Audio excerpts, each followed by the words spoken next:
Welcome to the Hexplorers. My name is Kyle Bryden, and I am the Dungeon Master to a group who call themselves the Wildcards. We've been playing this homebrew game of mine for nearly 3 years in the world of Visaria. Friends and fiends, we are graced by our insatiable newcomers once more. 5 of you and your half-rot troll. A battle of wits and wills, pokes and prods from either side, and the constant roundabout talk of deals of Lily Soul and the fate of Valentine. You see a Goliath figure ahead of you. Half his face decaying away. Visaria is a realm divided. Its 4 provinces have closed off from one another. This division, spurned by past prejudices, has given room for outside forces to fester and spread unimpeded. As for our heroes, they've been brought together by fate and divine influence to become the champions needed to combat these forces, who call themselves the Revenant Vow. A cult of Asmodeus, king of the Nine. Through the vow, Asmodeus would have them unseal the gates of hell, unleashing its horrors upon the material plane before crossing the boundary himself. In doing so, he will enslave our heroes' home, obliterating the land and creating a 10th layer of hell, while growing exponentially in power himself. Our heroes have faced the Revenant Vow and the forces of hell many times, but despite their efforts, 2 of the 4 seals binding the gate shut have already been unleashed. We pick up now, late in this high-level campaign, and I'm recording it for the first time as we go digital in the midst of the coronavirus pandemic.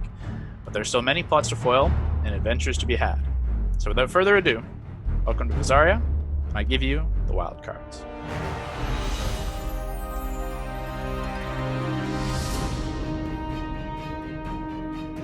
Having lost one of your own, Valentine attempted to cast Raise Dead upon Niavere's Asimar form, but was turned away, having moved on to her final resting place in peace. Your journey led you out of the jungle and onto the path up this rise of crag rock that jutted out from the black rock cliffside and out over the raging abyssal ocean beyond. A short, tiring climb later, you found your destination within this cavern, said to hold a portal home. Inside, you did find the stone archway of a portal, however, it stood vacant, bearing no arcane energy. In this cavern, another presence was felt, and stepping out of the shadow into the light of Heartbreaker stood a wizened old man you'd seen once before, then known to you as the Seer. You spoke with him briefly, where he announced it was high time you all be brought up to speed.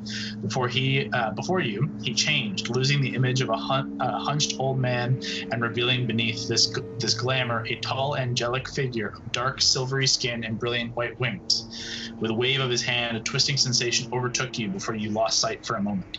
As you reopened your eyes, you stood atop a red rock mesa overlooking a familiar sight, the Kel Desert, and you felt the feeling of home. The Seer gathered you close atop this mesa, triggered a mechanism atop it, and the platform of rock descended into a massive arched hall. Here you were greeted by a golden dragonborn named Uth Kadar, a founding member of the Dragon Guard, and with him you were welcomed into the long-hidden Platinum Sanctuary. You shared a brief conversation before realizing that as the sun was setting, you'd made a promise to a friend, and beneath the light of the setting sun, a pyre was lit around your friend Niavere. You said your goodbyes, collected her ashes in a small pouch, and you've all returned below, where you were led to your own private, comfortable rooms, and for the first time in ages, had a proper night's sleep. So, is there anything else you want to do? By the time the pyre burns down, the sun has set. It is it's well into the evening, and after your fairly lengthy travel, you're all pretty fucking tired. You've had a lot happen to you in a 2-week span, more than has happened to you in like your entire lives combined.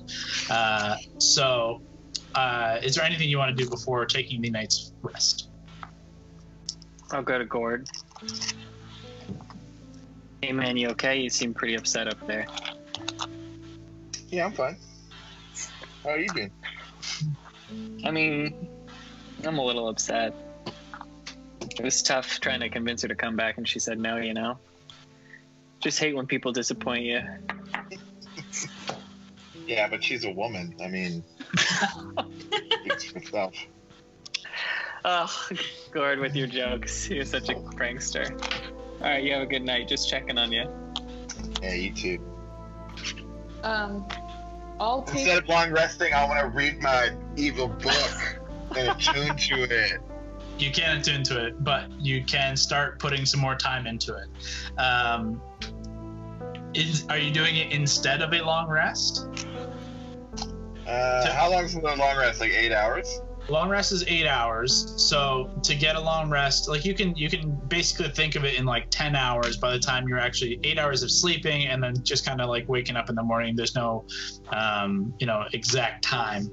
But to not risk getting a point of exhaustion, you can do 4 to 6 hours. And if you do the 6 hours, you have to make a Constitution check to see if you can not get a point of exhaustion. Studying 4 hours of sleeping. Okay. I'm going to have you roll a Constitution saving throw for me. Let me just get my dice up here. So D20 plus your con save modifier. Type in D20. Okay. Click 20 here. Wait, what are all these other dice? Okay. Roll. I got 12. Okay, plus your Constitution modifier, saving throw. Sorry. 2. Okay, so 14. Yeah. We're all pretty. Yeah, I Oh think wait, is there somewhere in this facility, like a locker room where we can clean? Because I admit we're all disgusting. As if you ask, they will bring jugs of water to like your rooms where there's like a basin that you can kind of give yourself like a sponge bath. Okay, cool. I'm gonna try to clean all my shit. I know Gord loves a good sponge bath. Nah, man, I my think I heard face Gord is say, "I don't clean." I'm like Norman Reedus in Death Stranding. I just got black shit all down my face. except you're a cat. So all Yeah. Gord really needs to do is lick his hand and then rub it all over his face. But he won't do Good. it. He just won't do it. He refuses. I will okay. come Shower to Death that. Stranding. I will come to that bathing area with a towel and supplies, but Okay. see Mary there and just have an awkward moment. Oh, you're here? Yeah, everything's very gross. I know this isn't the nice warm bath that you were saying you wanted, but Yeah, I haven't washed my hair and so, but that's fine. That's fine. You gonna be long cleaning all this stuff? no, or? I'm fine. I would have said she probably would have bathed herself, so she probably is not wearing very much right now. I will be looking at the ceiling the entire time. She does not care. I will say that. Does not give a shit. Standing in like the D&D equivalent of like a sports bra, and it's just like, no, I'm fine, man. Just like go ahead. You just use whatever you need to. Valentine's very weird about it. No, y'all just come back. I'll come back. That's No, fine. I'm good. Here, go. No, Ted needs me. I'm gonna go see Ted. Okay. See Ted. As you sure, go to walk whatever. out, Seems Colton fucking weird. walks down in a towel as well, and it's just like, oh, are we? Nope. You wanna? No,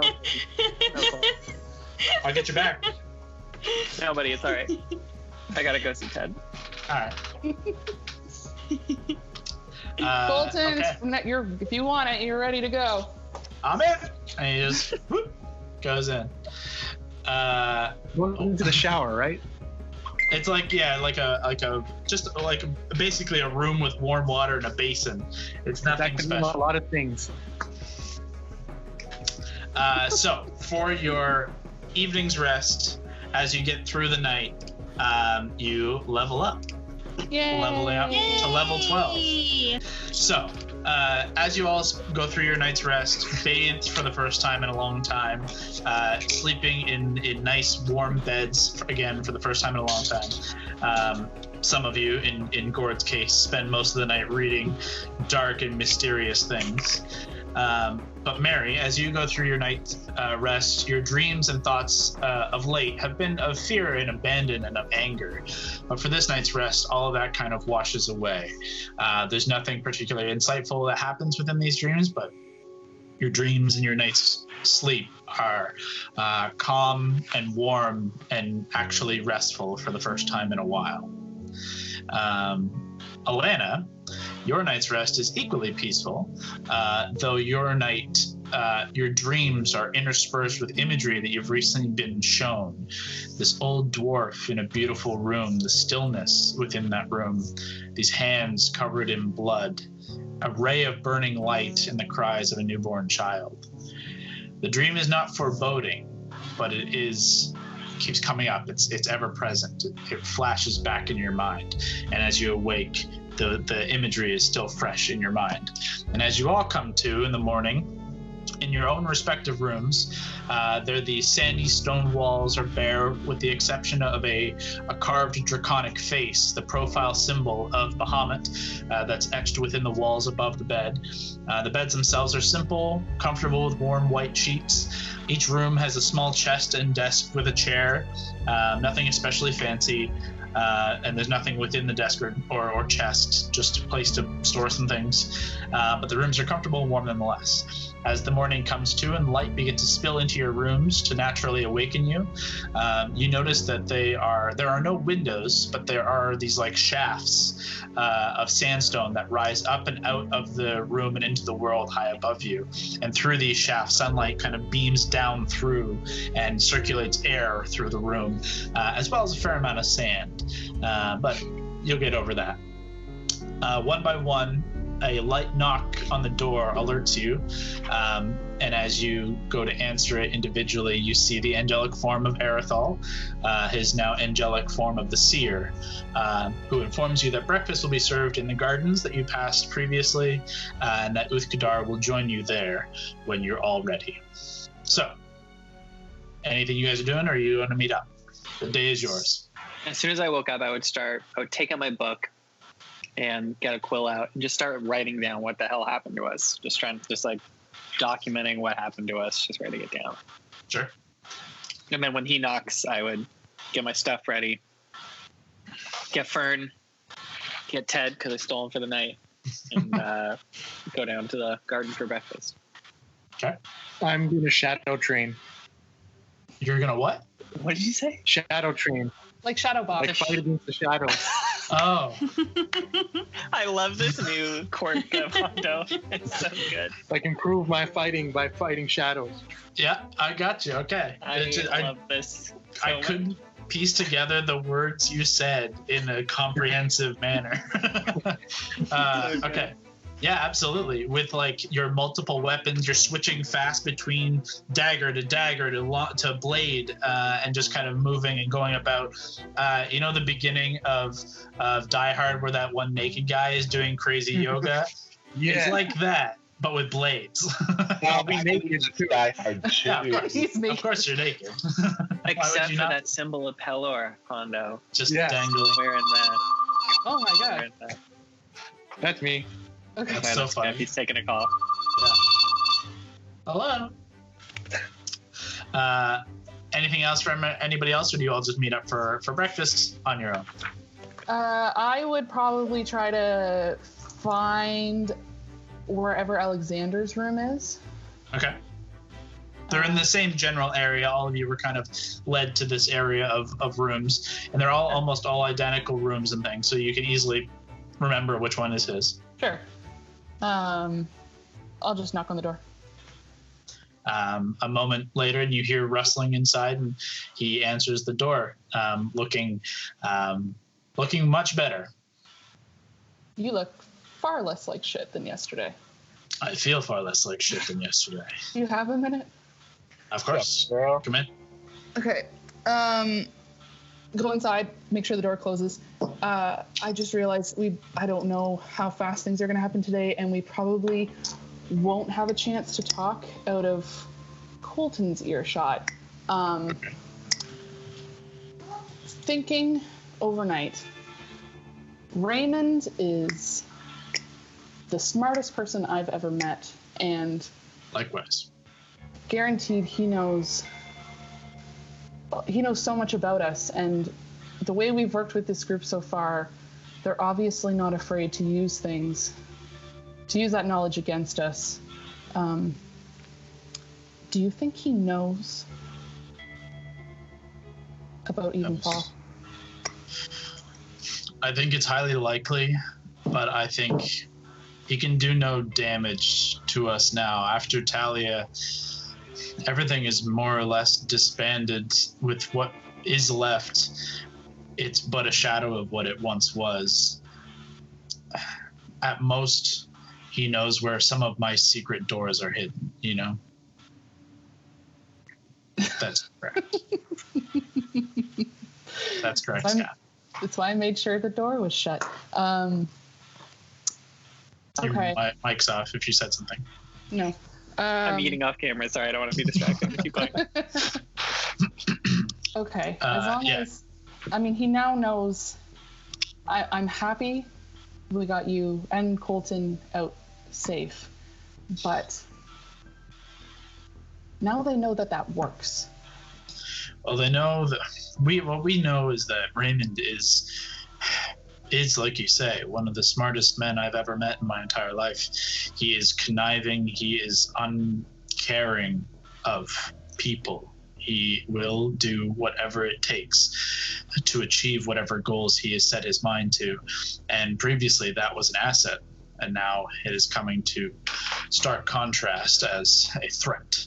I'm not so concerned for myself. I may have been pulled into this as I was, and now I know to be far more cautious and far more prepared, and I will be, and I will ensure Gray is likely, and likewise, and any of my agents of Evenfall will be exactly the same. But I fear more for you and for your friends and this group of yours. You have a massive target on your backs. What little family that your party has, they're in danger. Yeah, we need to figure out what to do with Val's family. We have enough. Honestly, we have enough to worry about with ourselves. I don't want to be worrying about you guys as well. So if I'm sure you're capable. Anything you can do to help keep yourself and Gray safe. Just peace of mind, I guess. And if you're willing, I'd appreciate it if you'd be able to, whenever we can get you home, just keep us updated. I miss my city. However I can, I will. If there's anything you need from us, I'll do what I can. Just seeing Kevin's message. Thank you. I'll go to breakfast and I'll see ya. Just awkwardly shuffles out the door. He just kind of nods and closes the door and does not follow you or join you guys. As you, Mary, make your way last towards the garden area, you meet Valentine and Fern, Hando, Alana, and Keith, and Gord actually trails in around the same time you do, Mary. Gord looking a little disheveled, but still Gord. Gord, you okay? Gord, you're on mute if you didn't know. What was that, Gord? Yeah, I'm fine. You look a little sleepy. Yeah, I didn't sleep so well. I don't think any of us did, right, Hando? It was okay. You're Hando, how are you covered in sweat. Yeah, you're sweaty already somehow. It was an educational sleep. I like how Hando, you or Kevin, you've decided to keep your fake Hando accent from when you went to hell and not your actual accent. I don't even remember what the real Hando accent is anymore. It was just like a British transition. It was like the Beatles. It was vaguely Australian. It will be a slow transition. I'm fine with it. I just find it fascinating. You do you, man. Your character. It's like when I was Russian for a while. Yeah. That didn't go well. So as you all settle in, breakfast is simple. Fruits, bread and cheese, pots of fresh coffee and tea kind of litter this just standard, like almost picnic table set within this in this small kind of oasis. The garden you see within the space is kind of set between these two pillars of rock, two rock faces, two walls, but it's brilliantly lit by sunlight above. The garden itself is lush beds of tropical desert plants, cacti with sunny blossoms, and tall spindly trees that line the space. Assorted lower-lying cacti and succulent plants within beds of smooth rock and dirt dot the base, as well as a handful of fruit-bearing trees where you see some peaches, figs, and pomegranates interspersed about the space. One thing of note, Valentine, Hando, and Gord, you guys notice as you look up into... You see open sky above these two massive walls of red rock, and then an empty kind of space. You notice within the empty space, fair ways up, this kind of shimmer of what you recognize as like an arcane shimmer of some kind, some glamour or illusion, kind of is above, kind of covering the entire like roof of this open garden. Something you guys, as being casters, notice. 10 minutes or so of just eating your breakfast and chatter from the halls beyond. Uthkadar, the golden dragonborn, steps in carrying with him a teacup and saucer, and he kind of looks out and beams brightly at you all. Takes a sip of his tea and steps in and says, thank you for joining us again this morning. I trust you slept well. I know losing a friend can be trying and difficult, especially to go forward as you once did, but it will honor her memory when you proceed with conviction and strength, and always to keep her memory in your hearts. Thank you for this kind words. I would, however, urge you forward on your quest to Haverfeld. It seems though we rest, our enemy moves constantly, bereft of sleep or hunger. With the Blackstaff in hand, I have to imagine they marshal forces in some manner, preparing for some assault or assassination. I do not know what fate the Redmanes are in for, but something will come for them. Our time is quickly draining, but to learn as much information as we can will arm you best against your foes. We began a conversation last night, and I suspect you may have some further questions. And I have a request of you before you depart, so feel free, ask away. We spoke about the 3 seals, and you gave us an idea of what the 3rd is. The 4th was just become death. What does that mean? The 4th is a complicated matter. Become death is both simple and complicated. The Angel of Death and her Keeper's Scythe are the Harbinger and Relic, respectively. However, death is ancient, and the power to ferry the souls to and from this plane and to their appropriate resting place require being beyond the mortal constraints of time. As such, a deal was struck long ago. A soul was placed in a semi-permanent limbo between life and death, and were to be the ferryman of souls in exchange. The Raven Queen presented her chosen champion as death is her domain, but her choice was tainted long before she was chosen, with the influence of the King of Hell, his influence being widespread and infectious. He turned the mind of the Raven Queen's chosen Angel of Death and to become his own servant in secret. When she was placed in power, he delivered unto her the Keeper's Scythe, and through its power and the influence of Asmodeus, the angel would send select few uninternable souls down to hell. Many of these lost souls, never meant for hell, were ferried into his domain and suffered tortures and pain, and were freed into his armies for centuries. This lasted far too long. These souls lost. This deception was rooted out by the Raven Queen, and the angel, however, remains, though the overflow of souls have been returned to their proper place in the plane of limbo. However, Asmodeus's greed and hunger for those souls will never cease. As such, the fourth seal has become death in that they will place one of their own in the seat of the angel of death. They will somehow, some way, manage to eliminate the current angel of death and take her place. Her place? Not a simple feat, but it is doable. Just want to get some things I wrote down clear. What's the Scourge Heart? Scourge Heart was the first relic of the Harbinger of Pestilence, a gem heart that imbued its bearer with draconic power of ancient dragons, imbued with the malice and destruction and infection of Asmodeus. What do you know about Valdor and Gunther Redmane?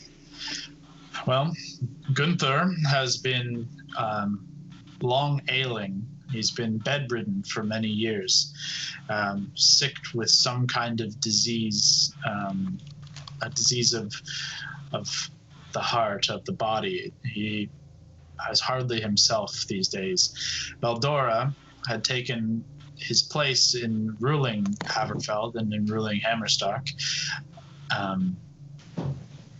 and she has ruled well in his stead, though he is hardly a figure, more than a figurehead these days. She's a strong, capable ruler. And is she his wife or his daughter, or? She is his daughter. Valdora. His wife, sadly, if I remember correctly, passed away some years ago. Okay. You mentioned that there could be like assassins on the way. I'm just wondering what our next step is. Do you think it'd be most prudent to get to Haverfeld? I think that the correct city, by the way? Okay. Haverfeld is the province. Hammerstock is the city. But you're not wrong. You're still right. He says, my assumption of assassination is an obvious line of thinking when dealing with a seal that says to eliminate the royal line. Assassination is the first thing that came to mind. I know not if they will come secretly or if they will come bearing a marshaled force of devils and cultists. I think your best bet is to get into the city and prepare them for something. You might not have this answer, but do you think what I worry about is a cat dude, a fish dude, quiet goth girl, jacked barbarian, most beautiful human being you've ever seen in your whole life, show up to this province, this city, and they're like, hey, there's a threat, and we just get pushed to the side. Is there any, do they have a relationship with the Dragon Guard? What about like? Sadly, no. We've been long hidden and long shunned. Truth be told, the dwarven community does not shine a favorable light on those who worship a dragon god. Dragons are not their favored enemy. Mary starts wrapping her hands back up. All right. What is asked of you here is not a simple task, but to gain an audience and to sway opinion of a dwarven nation, it's not simple, but I'm sure you will find a way.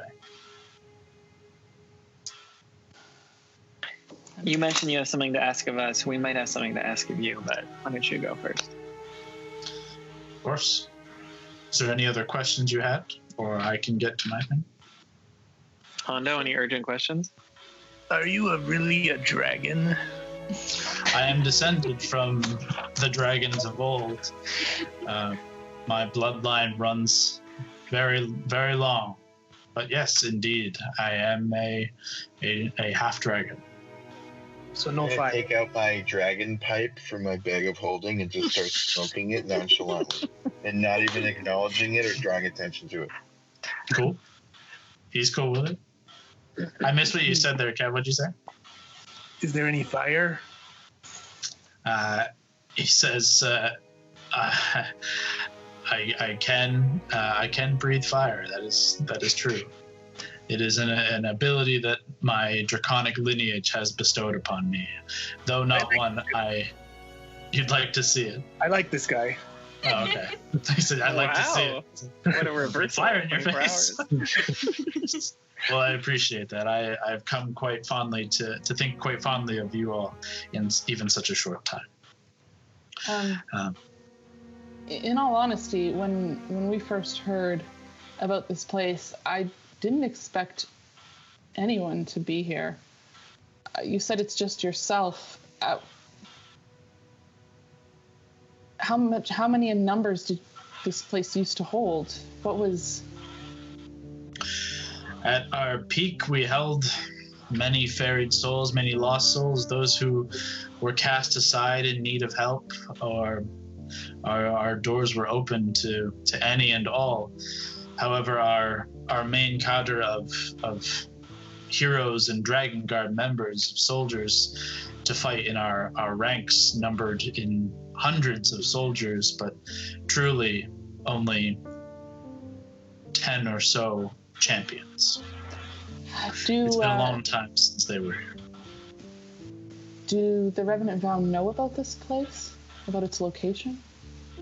I should think no one knows that this location exists. Whether they know about our existence is likely that they know from history. We are not necessarily hidden from history, especially ones who are so delved deep into ancient secrets. But our location has been lost to time. There have not been many comings and goings here since much since the Reckoning, let alone since the Battle of Dragon's Rend many years ago. I'll turn to the rest of the group. I doubt we'd be able to convince a dwarven royalty to leave their province, but if there's a place we can keep them safe, here could. I don't know if there is a place we can keep them safe. Maybe here. This is the closest thing I could think of, but I highly doubt we'd be able to convince them to leave. We just have to make sure they are on high alert. The prophecy is, Dorsain declared on his deathbed one of his hand would kill the last of the Redmanes.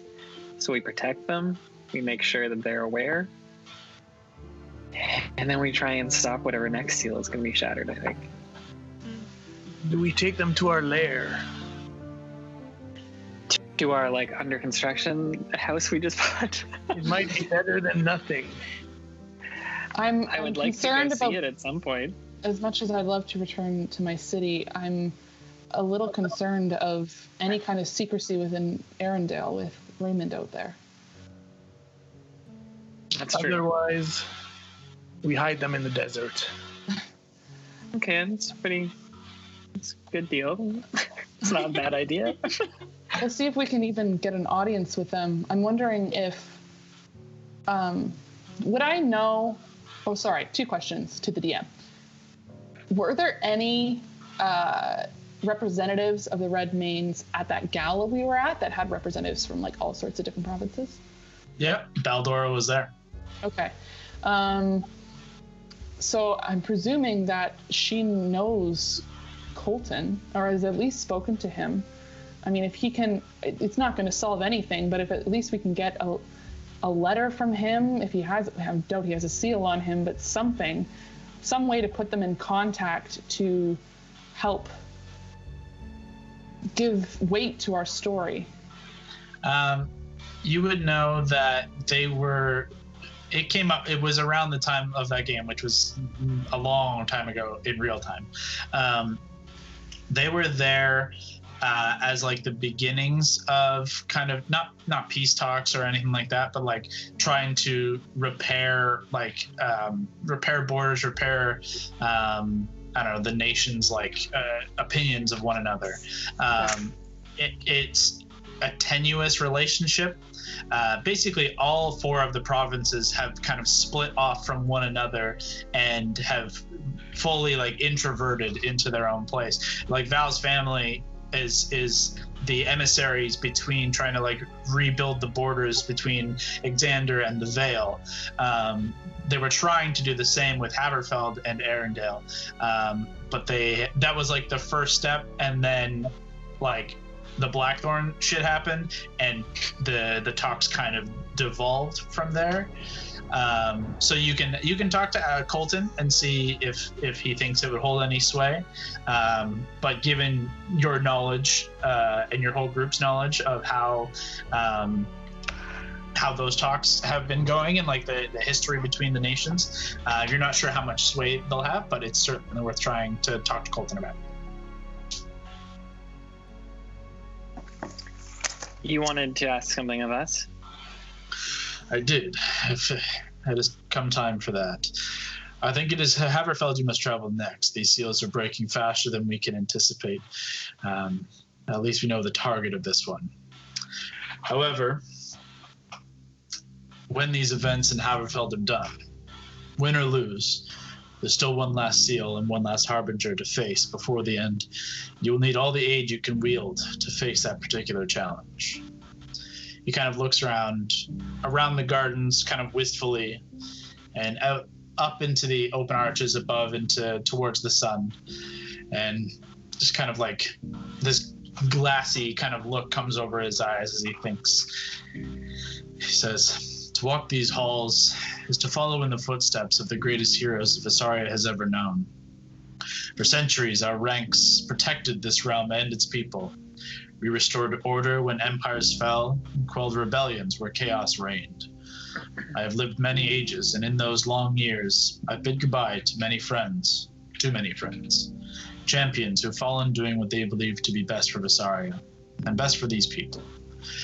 I know they were right, giving their lives as they did, yet my heart aches for each and every one of them, to see their loss undone by the foulness of this Revenant Vow. In my darker times, in the stillness of night, I often wonder if my time has come to move on, if the realm is too far gone for heroes to right it. Some nights I look out across the Kell and see nothing for miles and wonder if this is the world that Bahamut sees too. If he sees this vast darkness, and in his divine wisdom, would even he turn his attention to another realm, one good and just, one less bound to chaos and pain. But as always, I know to carry on. I know to have the courage to continue on despite the misgivings of an old mind, and to remember to have faith in Bahamut's divine providence, to know that in time, new heroes would rise. I believe as he does that a new age of heroes dawns in our home, though it shall be darkest before light on that horizon breaks.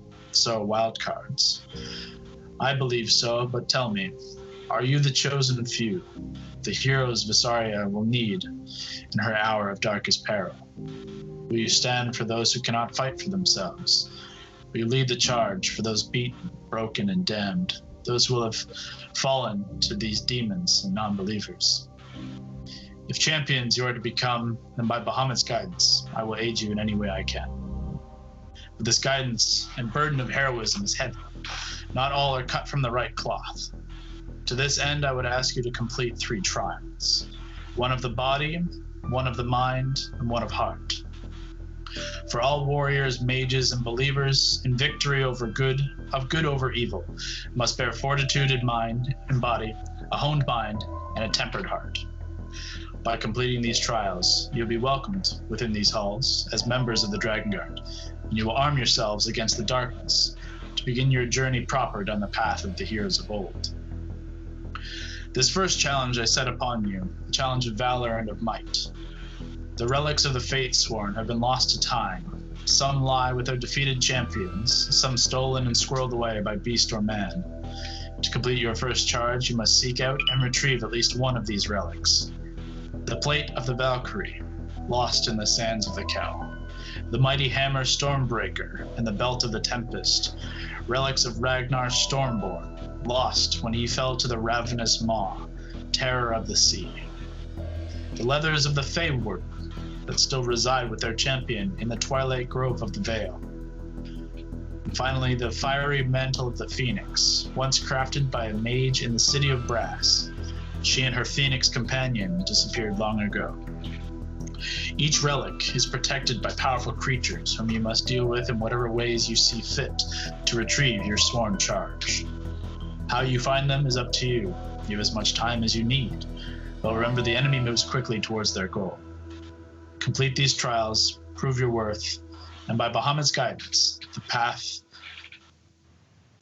forward to combat the Revenant Vow will be revealed. I know there's a great weight that now rests squarely on your shoulders, but if not you, I don't know who. I see the fire in your eyes and the strength in your heart. Bahamut and all the Bastions have chosen their champions well. Prove to us and prove to yourselves that you are worthy. We will. I don't know that Right, Hando? now, but maybe, I guess we hope to be. That is all I ask. Sorry, Kyle, can you confirm? So there's one of four. We only have to get at least one of these four, right? Not all four? Go out and retrieve at least one of the following: the Gotcha. Plate of the Valkyrie, Stormbreaker and the Belt of the Tempest, the Warden of the Fae, or Mantle of the Phoenix. Gotcha. We go for the Blade of Valkyrie. What's he doing in the corner there? Shadow training. Hando, does this mean that you're going to work out with Elena and I in the morning once we get back to normal? We start at 6. I start at 2 p.m.? PM? a.m. Go to bed. I thought you were doing something else when I heard you in your room. Shadows never sleep. Hondo's whole life is a gym. It's a good line. Shadows never sleep. Okay, so A new podcast name for us. That one. with your first challenge, granted this challenge of the body to retrieve one of the relics of the Fatesworn, and with the charge of heading to Hammerstock in Haverfeld to hopefully gain an audience with the Queen, to convince them that something is coming, something that is extremely dangerous to their lives. What's your next step? What do you do? Okay, I'm sorry, I don't remember how to pronounce his name. The angel guy, is he around? Erithal, he's not immediately here, no. Okay. Find him, but Yeah. We have to figure out how to get there. It's a long ass walk. I'm gonna look at my map. Do we want to leave Ted here? We probably should. As much as we don't want to. He'll be the safest We could here. leave Ted here and get him on the way back to drop him off at either Arendelle or Verdantia if we're going back west or east at some point. Uthgadar says we will happily take care of. Will you Any- train him? I'll train him as best I can. Oh, Give me I thought I something was to do. here. He knows how to stay. He really likes jerky. He survived hell in the abyss, so he is legit. Then I think he will take to my training quite well. His full name is Theodore. We like to call him Ted. I will call him He Theo. likes to be held. I can do this for you for sure. Okay. I'm not gonna say goodbye just yet.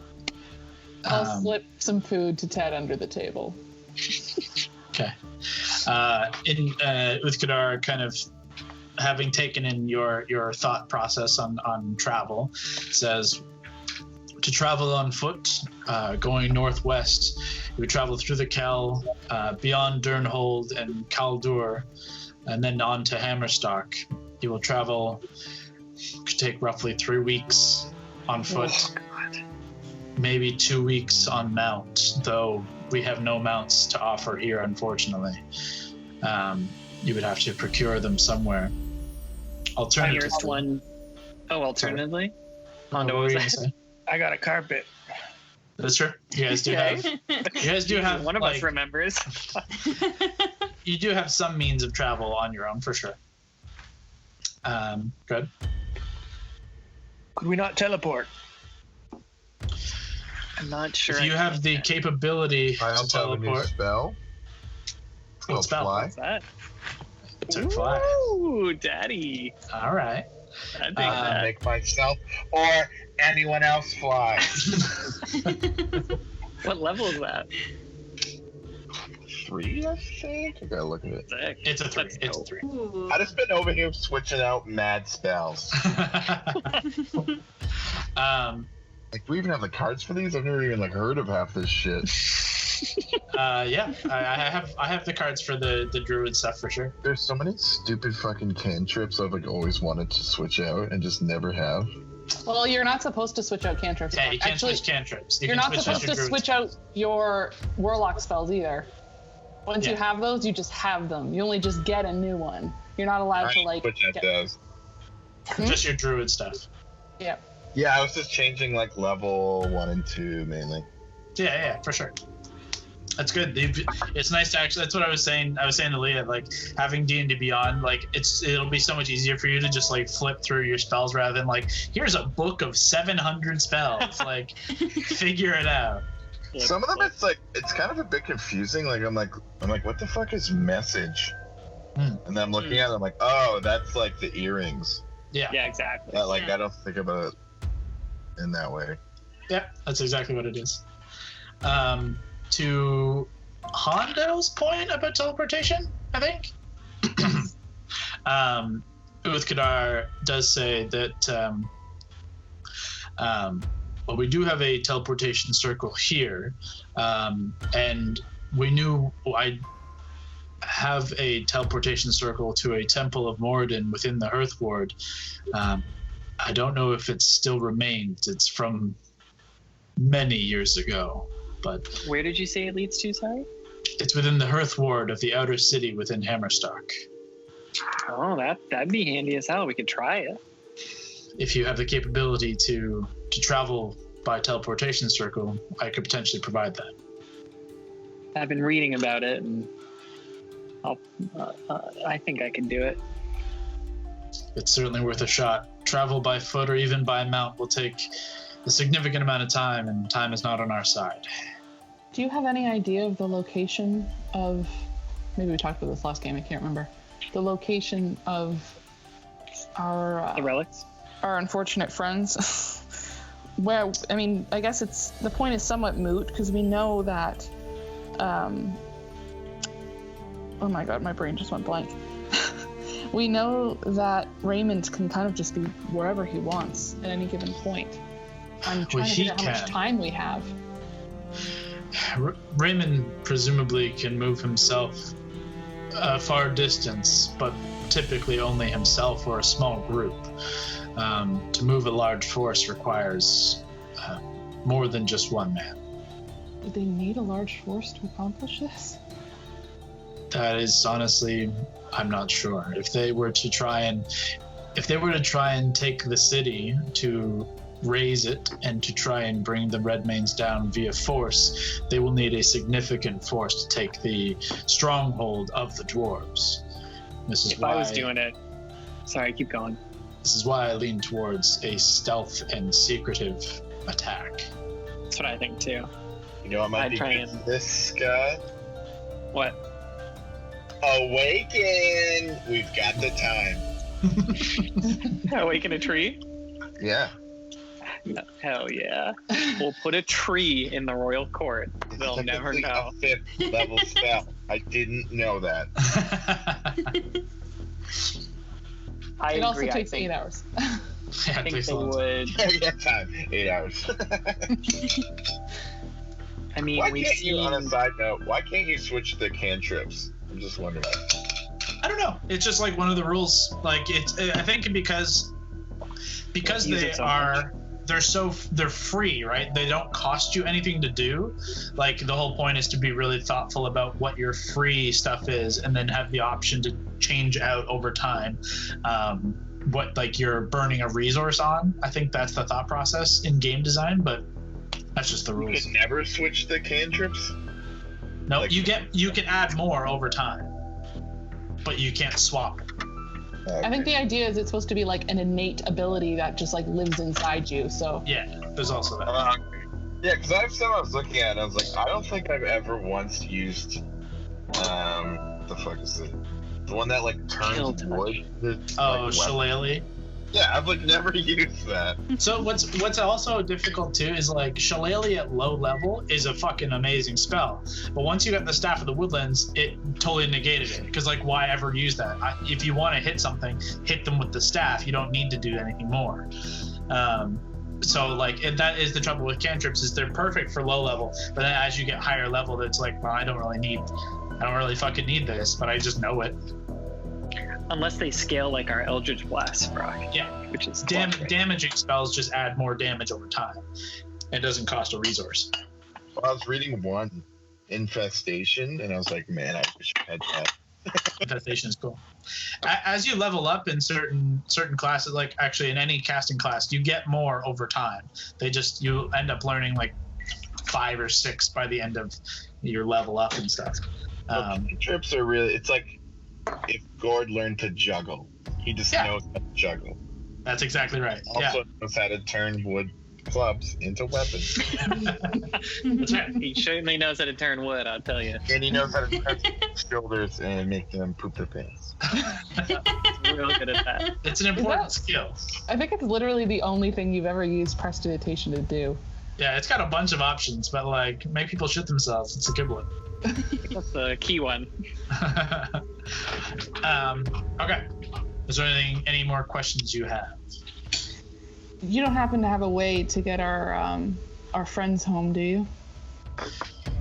Like I say, if they can teleport themselves and know where to go, I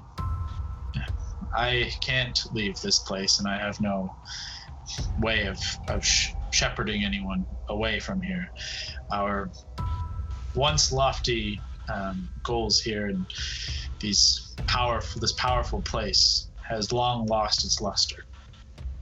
Are they with us right now, Alexander? No. And Colton? No, it's just They will join us. I don't know if we should bring them. There's no, I don't know. No, They will I don't join think we us. should. They owe us. I don't think we should bring But them. They need to go Colton's kind of home. reckless. I could see Colton fucking this whole thing out. They will be useless on their own. They have no option to come. Well, I guess we'll ask them and see what they say. I also would not be tell them. surprised if the king and queen want the Their heir, son the back? only heir to the throne, back into their own city. They've been gone for days. Well, the king and Alexander's queen capable don't ever enough to stay. get them home, but they're still. I mean, they're still not at 100%. What's this man's name again? He's not Arathal. Uthkadar. Uth, you mentioned you could find a way, I think you said this last night, to find a way to message our families. Is that possible? I personally can't. However, Arathal and Zafkiel can typically do such a thing. So before we go, I'd like to send a message to Verdansia. We'll see if Colton and Alexander what their deal is, but we could always send a message hopefully through them. But why don't we get ready to go? Alana, are there? I mean, this is we're going into your domain here. I know you didn't live in the city, but is there anything you want to know? There's still so much we don't know about your story. I mean, I don't even know. I didn't think I was anyone. I didn't think I had any ties. My family was Gaz and Cal, and one is gone, and the other one died. Betrayed us forever. They betrayed us forever. So, I really don't know. I just want to learn myself and just see what happens and learn who I am. Have you been to the city before? Long time ago. Usually just through, like, when we did a couple, there were a couple hits down there through the Champions Guild that we had to take care of, but nothing serious. You would have gone when you were first brought into the Champions Guild in Mithrin. You would have gone you would have made like a pilgrimage to Hammerstock and done some training at the Hammerstock kind of like guild house. And so that at too. least that, yeah. Okay. So yeah, you have some familiarity, but it's been a long time since you've been there. So. Then yeah. no It's contact. been a few years. Yeah. Okay. Maybe there's a couple people still there from my past, but as far as I know, they all upped and left. They just wanted to get out of there. Quick general question. What's the relationship between dwarves and humans in this land that we know of? Is there any racism? Is there any... You guys would know that there is a pretty heavy divide between most of the races based on their province. As I was kind of alluding to before, everyone has kind of pulled away into their specific corners of the country. The dwarves have just solidified their position in Haverfeld and have really held their borders against other people coming in and utilizing their resources and stuff like that. So they are suspicious of newcomers. Xander, the province of Xander and Arendelle specifically, have been very much trying to open the borders again and try and renew trade routes and talk about just rebrokering kind of a world view rather than such a specific individual view. Marrakesh, the southwestern province, they are incredibly blocked off. Like the whole western side is very blocked off, and the Vale obviously are very strict on their borders as well. So Xander is fighting a very uphill battle, but going into Haverfeld that it's not going to be. They don't they're not openly aggressive against newcomers. Like trade does get done, but they're not openly kind of like ready to just lend you a hand necessarily. Mm-hmm. There would be more to Ali as both a dwarf and a Champions Guild. Like you would be more recognizable, right? So there would be a chance that they would be more open to you. But as a group, maybe not. It depends on who you talk to. Yeah, Lennon, we may be leaning on you here for a lot of this interaction. And does anyone else speak Dwarvish? Do I? I don't know. No. Yeah, I can take that one for sure. No problem. What's that? Oh. Are we gonna go shopping? We might go shopping just because we now have the GDP of a small country. So we'll see. It's true. Okay, so as your breakfast finishes, you're set to do however you like. Uthgadar goes out and fetches Arethal and Zafkiel for you as you guys are kind of deliberating in which way you want to go about this. Arethal, you recognize as he kind of glides up into your group, and slowly behind him you see a similarly angelic figure. Large, brilliant white wings, though his skin is more golden. He looks almost more elven and angelic. Semi-pointed ears, long, like yellow golden hair, and a far more lithe form is introduced as Zafkiel, and Arethal already. They're at your disposal. So, could one of you send a message? Could two of you send a message to our hometowns? Zafkiel kind of glides forward and says, Where are you from? I'm from Verdantia. You might have heard of me. My name is Valentine Amadeus Maximilian Samson Francis Wild. I have heard the Wild family, but I have not encountered them specifically. I would need something more specific to reach out to send a message to somebody. We may be able to get Alex to do it if he's willing. He's met your brother. Well, he's at least seen your brother. How about the royal family? Like, for example, fuck, I just wrote this down. You know, I'm not helping. Colton's parents, who everyone knows.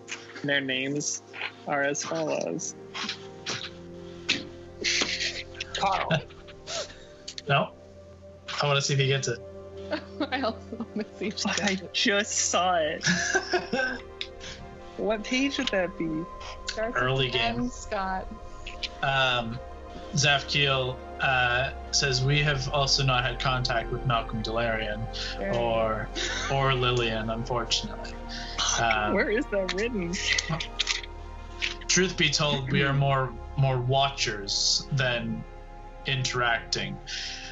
He kind of gives a look over at Erithal and says, some of us, however, have interfered when they should not have. And Erithal kind of casts a look at Ali, but like kind of gives a smile and then looks back at Zafkiel and just kind of gives him like a little nod.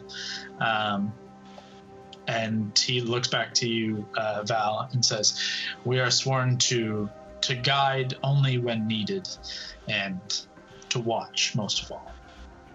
Sometimes you got to do the wrong thing to do the right thing. Erithal kind of gets a little smile.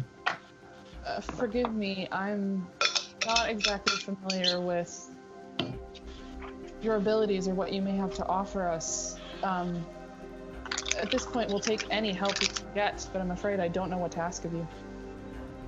Zafkiel says, well, I believe all that we have to offer has been offered. You have been bestowed upon with knowledge, a place of respite, and I have nothing more to offer. I have no futures that I have seen as of yet to provide.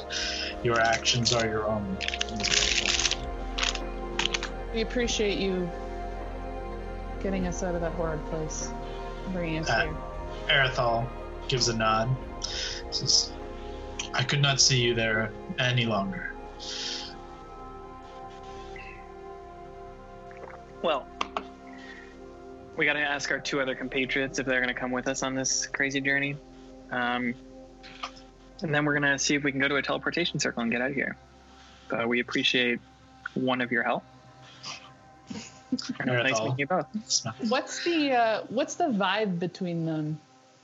Like, it's tense. Where Zafkiel is tall, straight back, and like shoulders back, almost military. Erithal is more relaxed and more at home and more approachable. I like the Zafkiel guy. We want Zafkiel. Zafkiel just quietly looks at you and The says, guy who didn't help us. he says, He seems cool. if you don't need anything more, I will return to my business. Please. Nods ahead and then just kind of flies off back through the halls. Erithal remains, and Uthkadar says, I can show you to our teleportation circle that we have here, and you can describe it if you wish. But I would urge you forward in your journeys soon. Take how much time you need. That's a good plan. Before we start that, I had like a quick little side thing I was going to do, but if someone else has something they want to do. I think we just need to talk to people, but go ahead. Yeah. Okay, quickly, I'm going to take a moment. I'm going to go outside to Niavere's pyre, where it was. And did we already talk about collecting all the ashes? Yeah, you collected them all last night. Great. I'm still going to kneel down where that was. I'm going to take a Heartbreaker. I'm going to bow my head, just take a look at the sun. What day are we working with? What time of day is this? As you kind of make your way back up to the top of this like mesa, looking out over, it's a windy day. Like wind is rushing past you, but it's a warm wind. The sand does bite at you a bit, but it's a warm day. It's early morning. It's pretty early morning, but not dawn. You're looking mid-morning. Then I'm gonna. Okay, great. I'm gonna pray to Titania. I'm gonna take a little bow with Heartbreaker out, and I'm just gonna think about losing Niavere in that fight, how we felt really powerless, and how I would love to have some more power to protect my family, my friends, and to defeat the Revenant Vow. And I'll just cast that out. Okay. And I'll look at little Fernie and give him a little pat. And I'll get up and go inside. Okay. You feel a warm wind kind of rush through and kind of rustle through your hair and rustle Fern's kind of green feathery fur. And you feel like emboldened. You feel stronger. You feel reassured. Sick. Let's go do the shit. Let's trace a circle. All right. If anyone wants to find Alexander and or Colton there in their respective rooms, Uthkadar waits for Val as you come back down from the top and leads you towards the sigil, the teleportation sigil, in this almost like side room. It's just a single circular room, and in the middle is just a carved circle. And he presents it as the sigil back to here, and then through a door ahead, he shows you to another sigil, and says that this will take you to the outer city of Hammerstock. And what did you call that outer city? It's just called the Outer City. However, it'll take you to the Hearth Ward. The Hearth Ward where the... what's it called? It'll take you to a temple to Moradin in the Hearth Ward. Okay. Let's try it. You guys ready? I guess we should talk to Alexander and Colton. I could, if you guys want to do that, I can go sketch this. Sure. It'll take you a few minutes to write it in your book. Just knock on their doors, and just say we're likely going to be departing soon.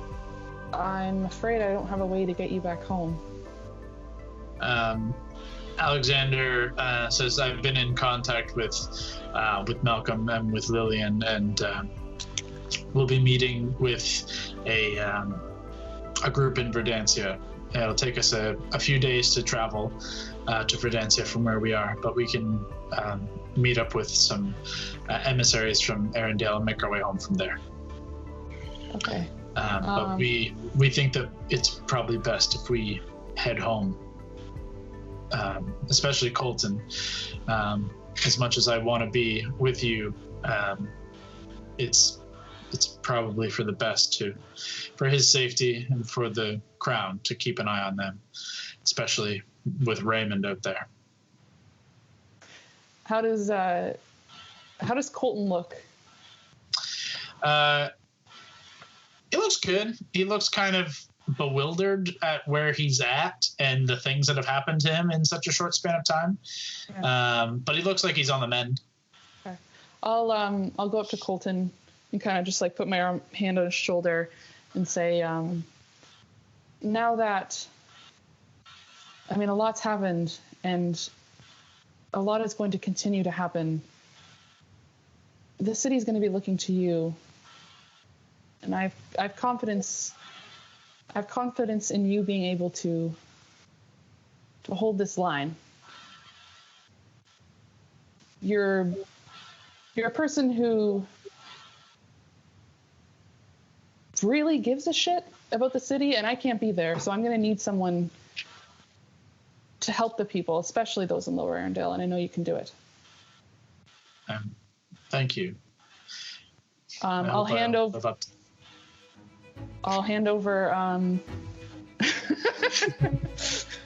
Hando sneaks up from behind Colton, and he kind of just pushes him into you, and his hand accidentally grazes your boob. Oh, okay.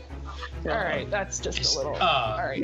I No, didn't. don't, you know what? Don't worry about it. I'm gonna give him one of the rapiers.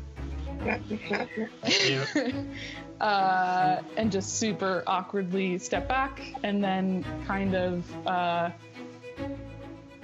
smile to Alex, and then kind of say, just keep everything safe, yeah? He accepts the sword and without looking at you just says, I will, and gives like a bow. And then closes. Dude, I mean, if anything, we should be bowing to you. He closed his door that's fine. already. Yeah, okay, all right. That went super well. That was well. Hondo's just standing outside of his room now, just snickering to himself. Thank you, Hando. I'm very glad that went super great. I guess I'll just check back in with Alex. I'll see if we have any other. Are we out of rations?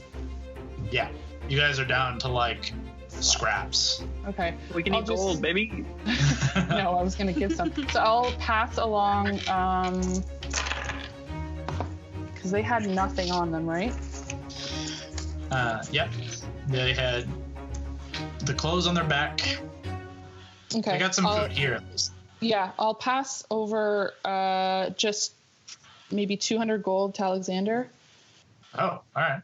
And just say, I don't need your money. I know you don't need it now, but I mean, like, in the long run, whatever, you might need it to get to where you're going. People are assholes around here, and you have nothing to eat. Steal some stuff from the breakfast. Breakfast was actually pretty good. I don't think I There you need go. to steal it. I think these are pretty charitable people. You know what I mean. We'll be fine. All right. Thank you. I'll just stay safe. You too. There's a long, awkward pause. Very awkward pause. Of like sustained eye contact, and then he kind of gives a slight nod Yep. and pulls back into his room.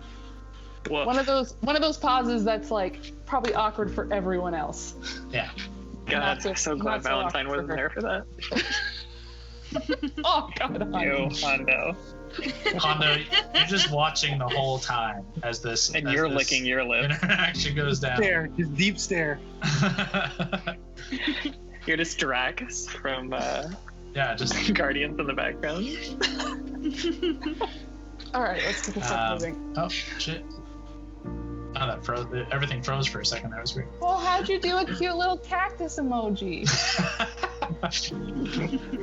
That's adorable. Quick question before we go. Who has the best investigation? Is it Hondo or Mary? Me. I think it's I think me. it's Mary. Hondo, So Mary. investigation Not 5. Mary, what's Mary. yours? Mine's 9. Oof. So we got this infernal box that we've never played with. You need to roll a good investigation check. Plus Do you 2, want to baby. try and open this? Here? Now? Well, I mean, this is a safe place to try. What happens, you want if to I, do Box. what happens if I fuck up? Then we'll be able to heal you, and we're not in the middle of combat or a abyssal dungeon. Yeah, I mean, I can try. Hondo seems down to try. Actually, look at this guy. I'll try it. Is this something I'm gonna I can? inspire you with a D10. Okay. Is this something that Hondo and I can look at together? Hang on. Let me look up the specifics of the item to see, because I forget what its effect is. If I What fail. it is fully. No pressure. Okay. Not that. Infernal box. Trick to solving the puzzle is always mundane, never magical. Once you figure out how to do it, you can open it as an action. Creature spends 1 hour holding an infernal puzzle. While trying to open it, can make an investigation check. An hour. I have to spend an hour doing it. Yeah. See if the creature figures out the trick of sequence of steps needed to open the box. It will take an hour to do, which you guys have time right now. It's up to you. It's still morning, but it does take an hour to go through the actual investigation check. An hour where Gord's reading. That's up to you guys. I would allow Kev to help Mary if that's what you want to do. It'll probably take me an hour to say goodbye to Ted. So. All right, yeah, we can try, Hando, if you're willing to help me out. Give me 2 seconds to look up the box. What happens if it goes wrong? Yeah. I'll just check this. Did I'm just using this. Dun, dun.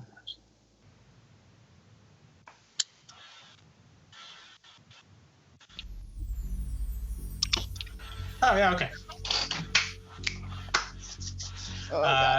So, an hour of Hando and Mary kind of passing back and forth this box of it's blackened metal, warm to the touch, and you can see parts of like this box are made with bone, like you can feel bone, but you can pieces kind of shift and move beneath your grasp. It is puzzling in its nature.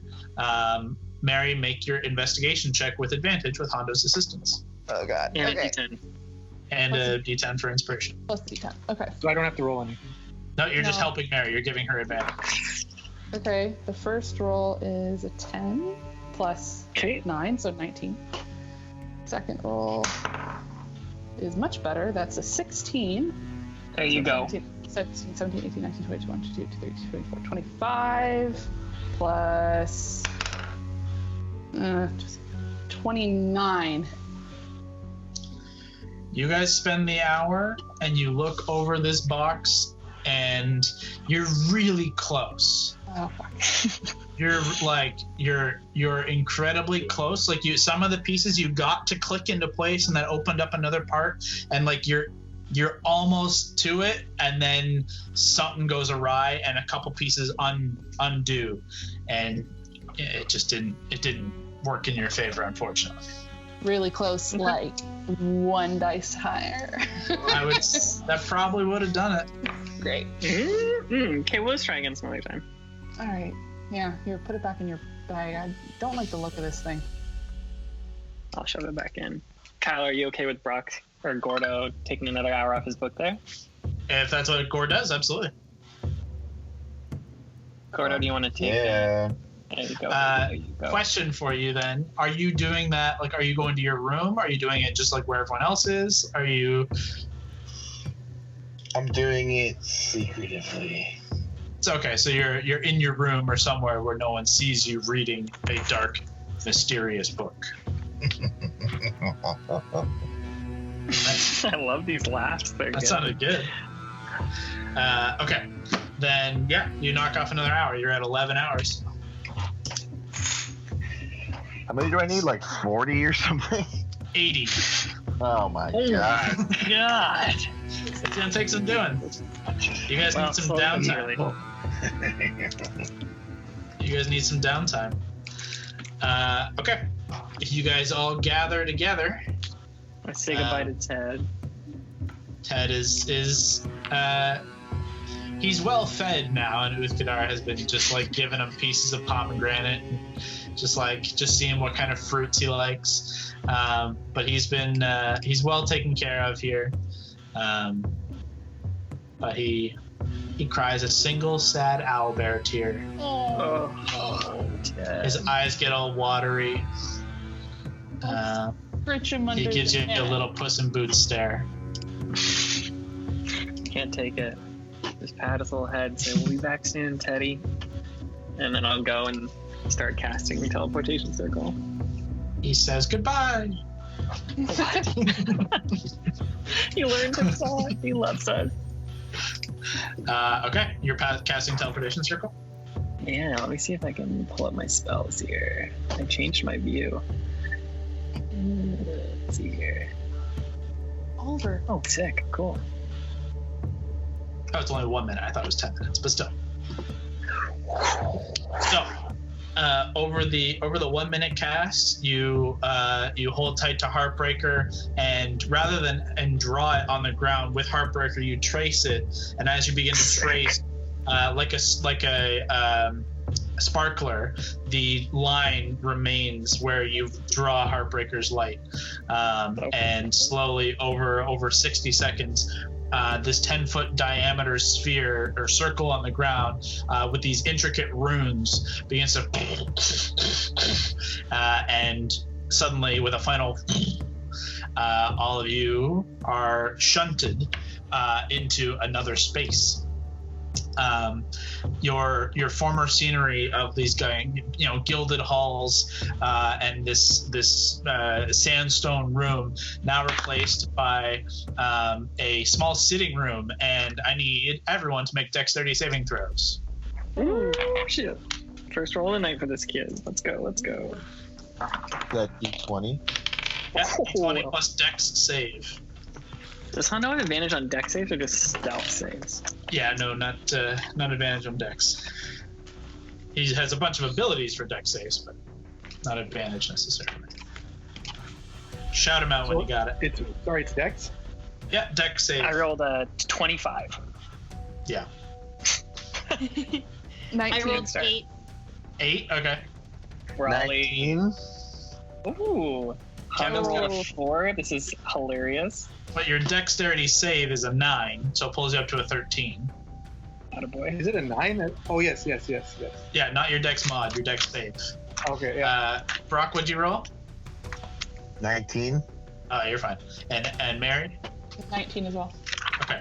So as all of you find yourselves in this now suddenly this small sitting room, you find rather tight quarters, and you're all kind of tripping over one another along with your menagerie of familiars and pets. The room replaced this former room with this rich brown stone with walls and floors that are simply decorated but nice. Tapestries of rich red and gold adorn the walls, as well as matching carpet across the floor. There's a set of wingback chairs and a sofa that are now pushed aside to make room for your arrival, and that now lie upturned alongside a coffee table that your dwarf is now crashed through the middle of. Beneath you, Allie, this broken coffee table and a shattered tea set are just destroyed as you topple over to it, unprepared for this landing. There are no windows in this room, but a large fireplace and 2 wall torches light the room with warm firelight. There's a stone door set into the left wall that you can already hear the sound of a bustling city beyond whatever building it is you stand within. All right, well, that wasn't too bad. Except, sorry, Brawley. Yeah, it's alright. You notice, too, that this isn't where this isn't what a teleportation circle should take you to. And you look around, you're in a sitting room. You're not in another teleportation room where there would be a sigil on the ground typically, and it would be cleared away. You're in a sitting room. It's just weird. You didn't expect. What are the floors made out of? Stone, but there's a carpet across where you're standing now. This thick red carpet. Does it look like this room has been... Sorry, you go, Mary. I was just gonna say I pull the side of the carpet back and see if there's actually a circle. Beneath you do in fact find kind of the edges of, as you pull up one corner, the edges of a circle that were either hidden or forgotten about or something. And as a moment passes, you hear footsteps approaching from beyond the door and the tumbling sound of a key turning into the lock of a door. What do you do? Oh, fuck, Elena, this is you. This is all you. Oh, Hando, okay. Hando, can you disguise yourself? Do you want to be a fish too? And maybe Gord, do you want to look different than a cat guy, just so we don't stand out as much? I don't know. It's totally up to you. We have seconds to figure this out. I will hood myself. Okay. Are we going incognito? Oh my gosh, we haven't seen him in a while. Ned, out of retirement. Ned Gucci, baby. Okay, so you cast Disguise Self on yourself and make yourself look like an old, decrepit man. Ned, Yep. Okay, perfect. Looks like I got cat scratch fever. Jesus. I'll just pull my cloak around to make it look like I have slightly less weapons than I do. Okay. But, I mean, I can't. There's no way I can hide everything. Just in time, Keith and Valentine pull Brawley to her feet as the door swings inward, and you all see an elderly male dwarf with this long white beard braided and held by silver clasps at the ends, wearing these long layered red robes that are trimmed in silver. And you see these heavy-looking silver or platinum symbol that hangs from beneath the beard. You can just see the edges kind of spilling out of this large symbol that kind of sits atop this fairly sizable beer belly. The symbol you do recognize is the anvil and hammer symbol of the Allhammer. And this elderly dwarf opens the door and kind of stunned sees all of you there. Says, "Ruffians in the Allfather's home! What in the devil have you done in here?" Is this in common? Yep. Oh my god, Brock. Okay. Sir, so sorry to intrude. We are emissaries. Thieves! State your purpose! We are no thieves, sir. Please, this is Alana Brawwin. She is a resident of Hammerstock, and we have urgent news. How did you get in here? Sir, I don't know if we're at liberty to explain this to you. Please identify yourself before I reveal this information. Identify myself, identify yourselves. You're in the home of the Allfather. Exactly. Oh man, I don't know if we can. I don't know if we can trust this man. I'm getting the red guard, and he begins to walk. No! Wait! Don't get the red guard. Hold on. He turns back. And nudge Alana forward. I have half a mind to call the red guard right now for breaking my favorite teapot. You speak. Okay. That wasn't planned. First of all, and then I turned around and I go, okay, should we tell him how we got here? I think we should. Okay. I move Hondo's dagger hand away if this is what he's doing, or this is a fist. I don't know what he's doing. It's a dagger. Oh, I'm gonna move that away. I'm gonna keep that behind my back. I'm gonna from the back grab Hondo by his little fish ear and start like pulling him to the back of the group. It's like, all right, buddy, come on, you made your point. You're good. Big strong guy. Sir, you have said this is a sacred place to the Allfather, correct? The Allhammer, yes. Allhammer, of course. I apologize. Well, we were sent here on an important mission ourselves, and I'm not sure if you know this, but there is a teleportation circle here. And I'll point to Mary to point to the carpet. Yeah, I'll pull it up with the edge of my... You pull it up, and he says, "Those blasted arcane users, no use for them. So you are arcane in nature, are you?" Only me. I am yeah. a cursed soul, and it is my penance to do good in this world for my misgivings at birth. I am but a mere dwarf with only my strength as my weapon. Ooh, that's good. That's good shit. It's real good shit. He starts to kind of nod and like accept it. Okay. I'm going to like kind of I'll turn my back a little bit and like pretend to like dressing down Hondo and just kind of mutter to Alana, "You have that symbol from the city. You have that symbol of the Allhammer." Oh, right. So I take it out and I show him. Well, at least one in your midst are true believers and good of heart. They are Not with me, just and I would give speaks the truth. my life for them. I'm just a I speak feeble for old them. man. Okay, hold on. Yeah, don't get your heart rate up. I want Alana to give a persuasion check. Okay. Okay, hold on. No advantage. We're helping. I want to. Yeah. Well, here's the thing. Some of you are helping. Some of you are holding daggers. So it balances itself out. That's a 6. A 6. Oh. He says, "Well, fine. You've somehow gotten in here with your arcane magic. Just leave, and I won't call the Red Guard. Just be gone." And he kind of steps out of the way and points out the hallway he was standing in. And you mentioned your Leave! I'll just quietly give him 5 gold and make our way out. He does accept the gold, but keeps his head down and arm outwards. Let's go. Let's go. Yep. Get out. I hold my dagger out as I walk by him. I shield Hando and keep walking him. It takes me a while because I'm an old man. I'm like, Using your staff as an actual staff. yeah. As a cane. Help him. He holds his position, head down, and just like arm out, but clutching the gold in his fist to his chest. And as you leave this small room, you walk down a short hall and into a large cathedral room where thick stone pillars wall the line of this church. And you head down this long line of stone pews and a carpeted walkway through the center. To your right, as you kind of come into this main cathedral room, you see a large raised section of stone where atop it a massive anvil of brilliantly polished metal sits. And atop this anvil, you see a perpetual burning flame that sits atop it, perfectly formed and controlled. As the symbol of Moradin that you've seen worn by his worshippers, you see the shrine sit created in front of you.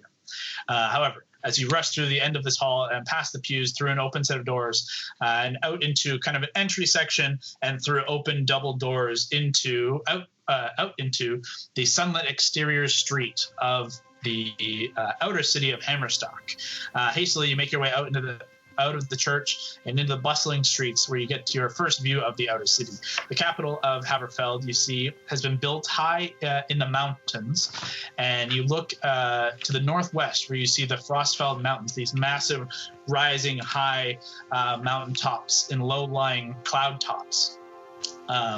You see the air, you feel the air chilly but not freezing, but just cool given the altitude. And as you step out around this temple, where you were ushered out into the city streets, you see they stretch for miles around you and outwards from the mountain base. The city has been built out and around. The streets are tiled with well-crafted and maintained stone interlocking tiles. Looking down the street, you see a busy workday underway.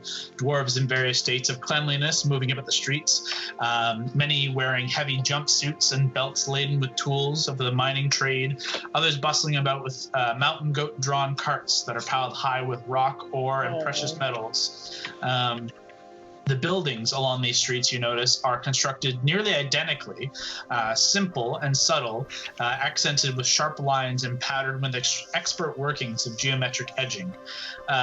These buildings vary little in size, but large in design and material. And around each of them, you see this kind of moat of sorts that you see has been dug down. And as you begin making your way through the streets and you peer down into one of these moats, you see a descending carved set of steps that lead down into the actual entrance, giving each domicile and business the feel of heading down into the earth itself to actually enter the homes or businesses.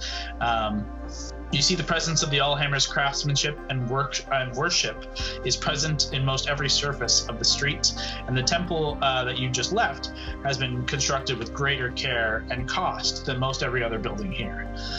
Finally, as you begin to look beyond the buildings and sounds of industry, you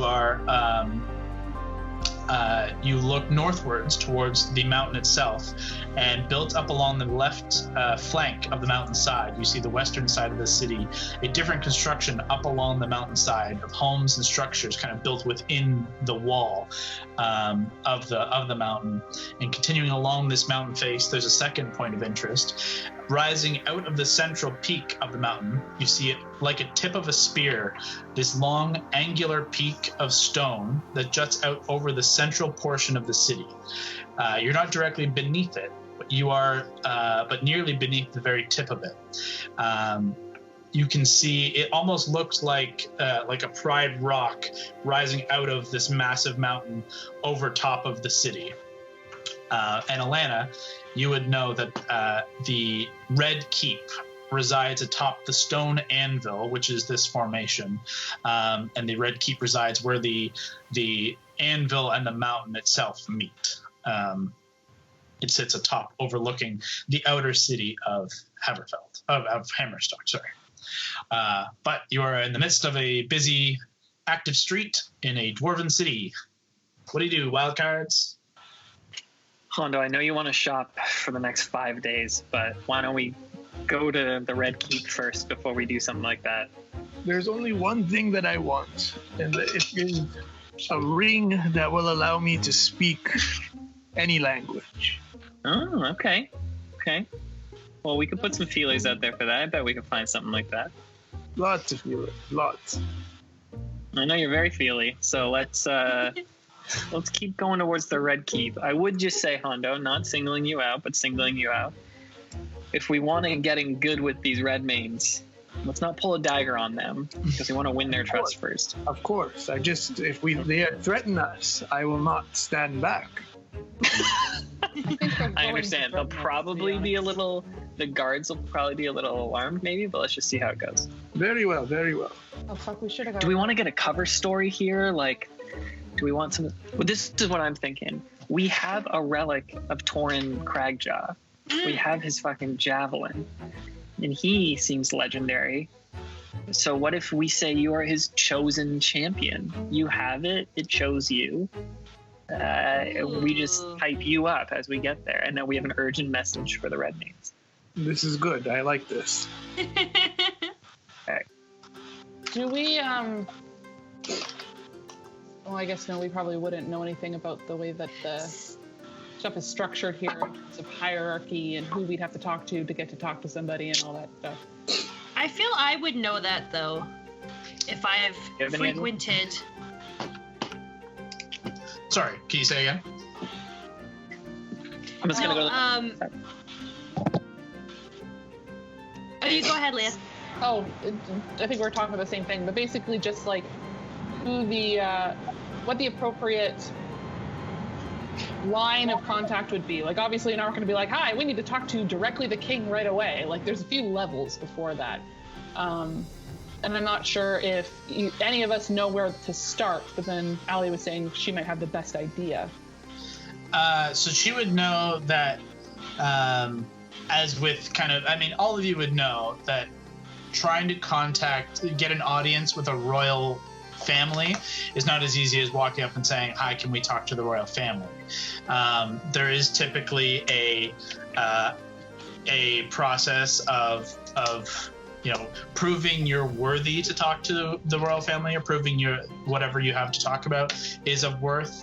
Oftentimes there will be a screening process, or you would be brought in by a sponsor of sorts, someone who would be known to the crown as a worthy person that would be able to gain an audience on their own, and they will say, I've brought these people who have something to say. Otherwise, most royal lines, most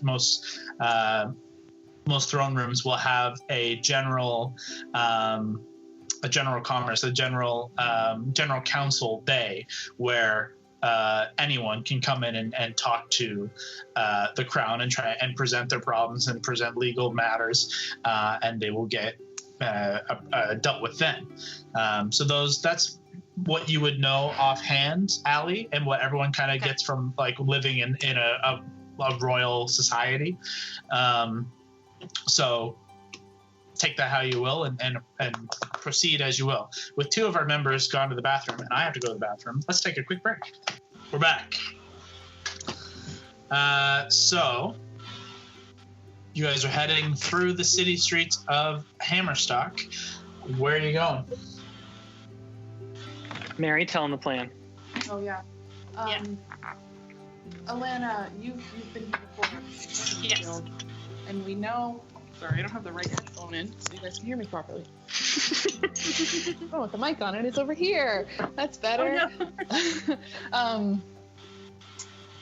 I think if we're going to try to go straight to the royal family themselves, they're just going to shunt us out. I think the best option might be try to find some kind of emissary, or at least try to convince someone who comes from here first in some kind of place of power. And if you're in with the Champions Guild, you have a relic of a previous member of the Champions Guild. We found information on the Champions Guild. They're more likely to believe us, and perhaps they have either a contact or can at least give us guidance on how we should approach this situation. Or, if we can convince them, they can lend some strength to what we're saying. Yeah, I agree. I think we should head there and see. And if not, there might be someone that can give us advice as to who to go to talk to. Exactly. And plan B, we storm the castle. That's my guy. That's my guy. Like, how about we make that plan like Q, and we'll work our way through some other options. Time is of the essence. We cannot negotiate too long. I have a separate plan, which is I seduce Valdora in an elaborate 3-month plan of stumbling into her in a market, slowly building up trust. You haven't had much luck, to be fair. Nagging her a lot. Yeah, you're right. You're right. I feel like nagging Hando a proud dwarf is going to be... Valentine just stares into the crowd. What is the mood like? Are we getting any looks? Do we see any? What's the population Make like a here? perception check. Great. Ooh, not that good. 10. While you guys are walking, you're noticing people aren't necessarily paying you any mind. They're focused on what they're doing. They're focused on finishing whatever job they're on. And you do notice, even with a 10, you notice that there's not just dwarves here. You're seeing interspersed other races and stuff like that. You're not seeing many elves. But you see other humans. You see orcish people. There are obviously primarily dwarves. Like you would wager 80% dwarves. But you're not alone in being other people. You don't notice with your active check, you don't necessarily notice anything beyond that. But Mary and Gord and Hando passively, you notice some other adventure-looking types. And actually, as you guys are walking through the city, through the Hearth Ward, headed towards the Red Keep, kind of trying to make your way towards like the base of where this Pride Rock type anvil is coming out of the mountain. The three of you notice a small group of adventurer-looking types, 2 dwarves and a half-orc, who all 3 bear the sigil similar to what Alana wears of the Champions Guild. But, nudge Alana. Those folks seem familiar? No, it's a big enough organization. Do they look familiar to me? no, they look like 2 dwarves and a half-orc, but you see a familiar sigil on different parts of armor, and one has like a clasp around like a big bicep. One similar to you has it like a belt buckle, and the other has it like on a chain. But you can see them displaying it proudly and just kind of making their way through the city, jovially talking to one another. You think all dwarves look the same, Mary? Come on. So do you think all dwarves look the same? Come on. Have some respect. Well, let's go talk to them. You're going to go talk to them? Yeah, let's do it. Yeah. Okay. As you guys are making your way through the street, you catch up to them, and they're within earshot. What do you do? Oh, there. Do you say it as quietly as that? Oh, there. Hey, excuse me. One of the dwarfs kind of look back as they're kind of smiling and chatting. They look back at you and say, "Hey." Hey, you Champions Guild? Aye, yeah. So she. You? Oh, hey. Wave my. They give you like kind of just say, "We've not seen you around. Are you new to the guild house here, or?" No, I haven't been here in years, actually. Oh, you're an old you member. new? I am an old member. Yeah, we just got brought up from Kaldur. The three of us, we're just coming in to train at Bedrock. I'm gonna start Know Your Enemy just because I'm very curious as to how skilled these people are. Okay. He says, "What's your name?" I'm Alana Brodwin. And you? Pleasure to meet you, Alana. I'm Drake. This is Grim. He says, pointing to the half orc, who kind of puts a meaty hand out to shake your hand. And this is Craig. Another dwarf kind of stands back, just like arms kind of crossed, but like gives a nod. Says, it's not necessarily common to see Champions Guild with non-Champions Guild. Have you been traveling with these folks long, or are they traveling with you? Or with her. You could say that, yeah. It's been a while. All right.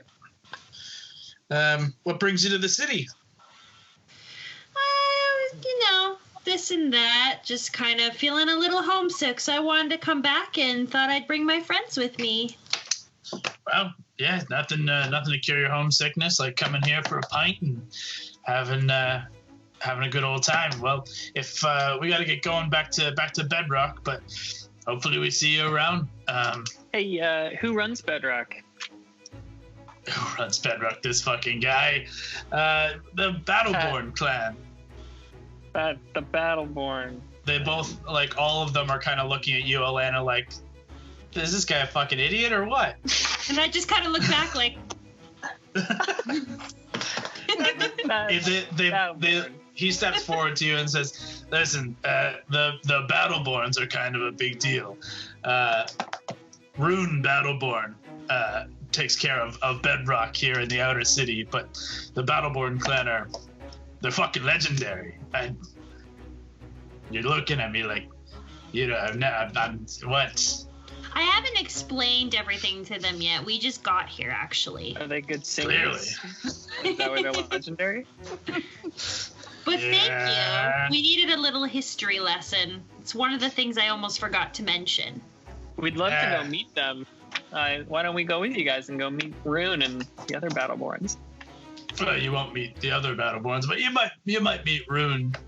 You might like to know that some fucking pointy ears don't know their Battleborn name, and the three of them start fucking laughing.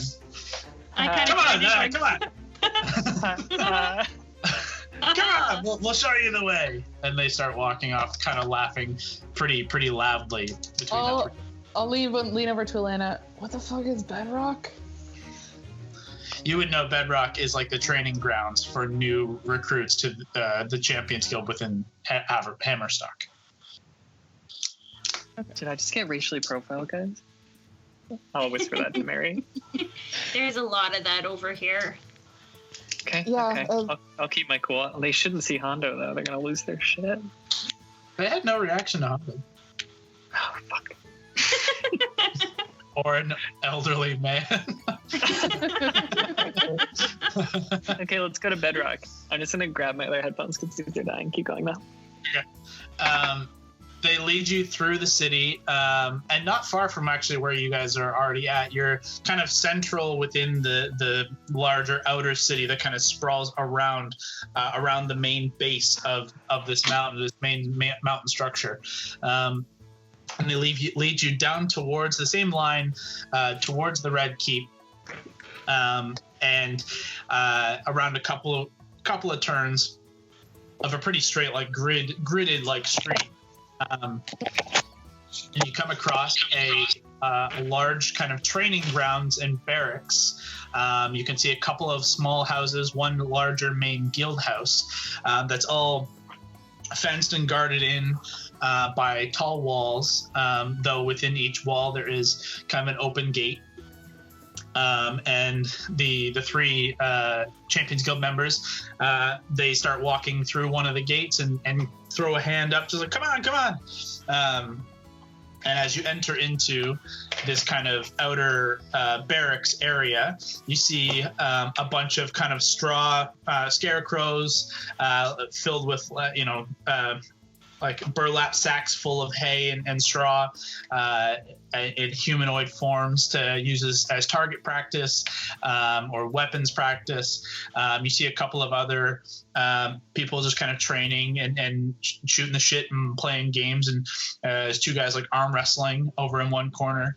Kind of just seems like a semi-loose army barracks. Do people seem... Sorry, go ahead. I was gonna say the three of them walk in, and then like they go into a place, and they just say they point at the main guild house and say, "Rune's probably in there if you want to go and try and have a chat, but we'll catch you later." And they head inside. Awesome! Thanks so much for your help.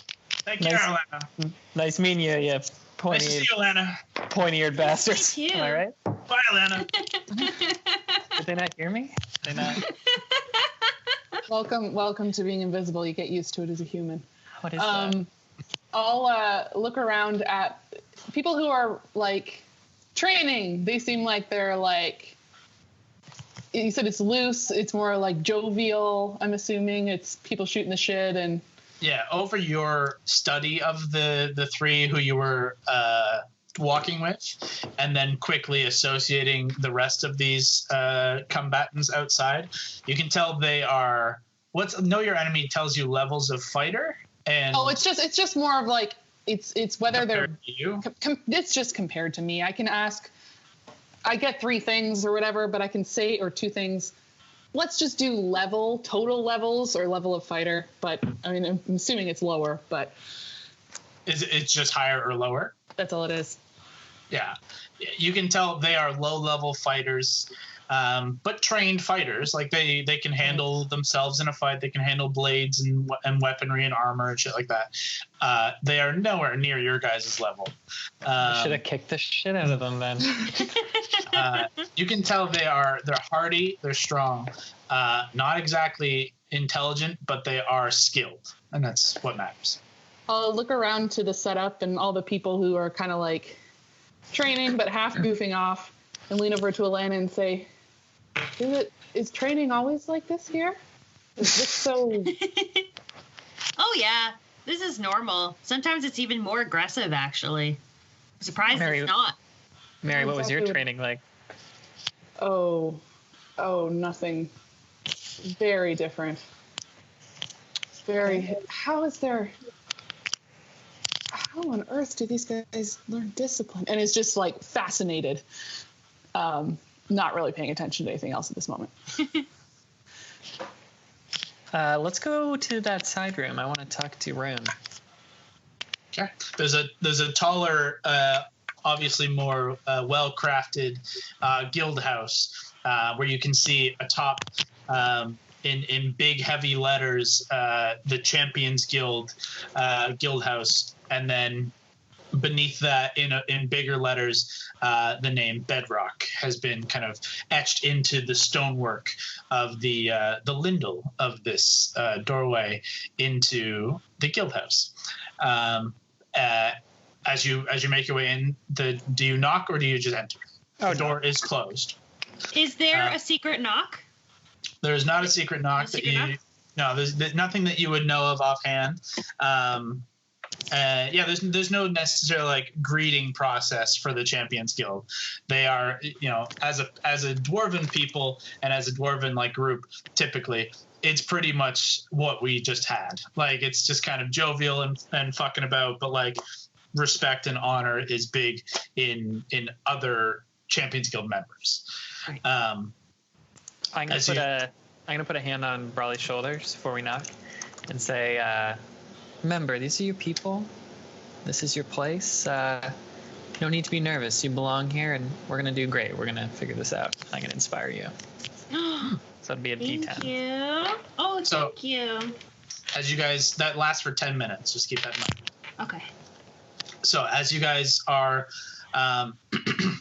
waiting in at the door, the knock on the door kind of rings out. The sound of the guys out in the barracks just kind of fucking around. You hear someone approach, and these heavy doors open into this long arched guild house. But immediately you see a dark-skinned dwarf, female. Her hair is black and pulled back, and you see like streaks of purple throughout.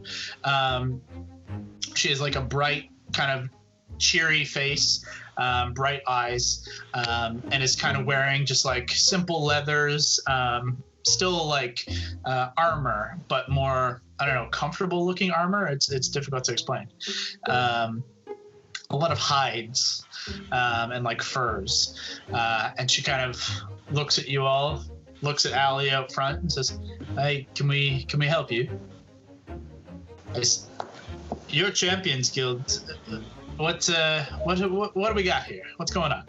Yeah, well, I'm Alana Brawwin. I am a member, and just did some traveling with my friends here, and just taking them around and showing them where I come from, a little bit about me.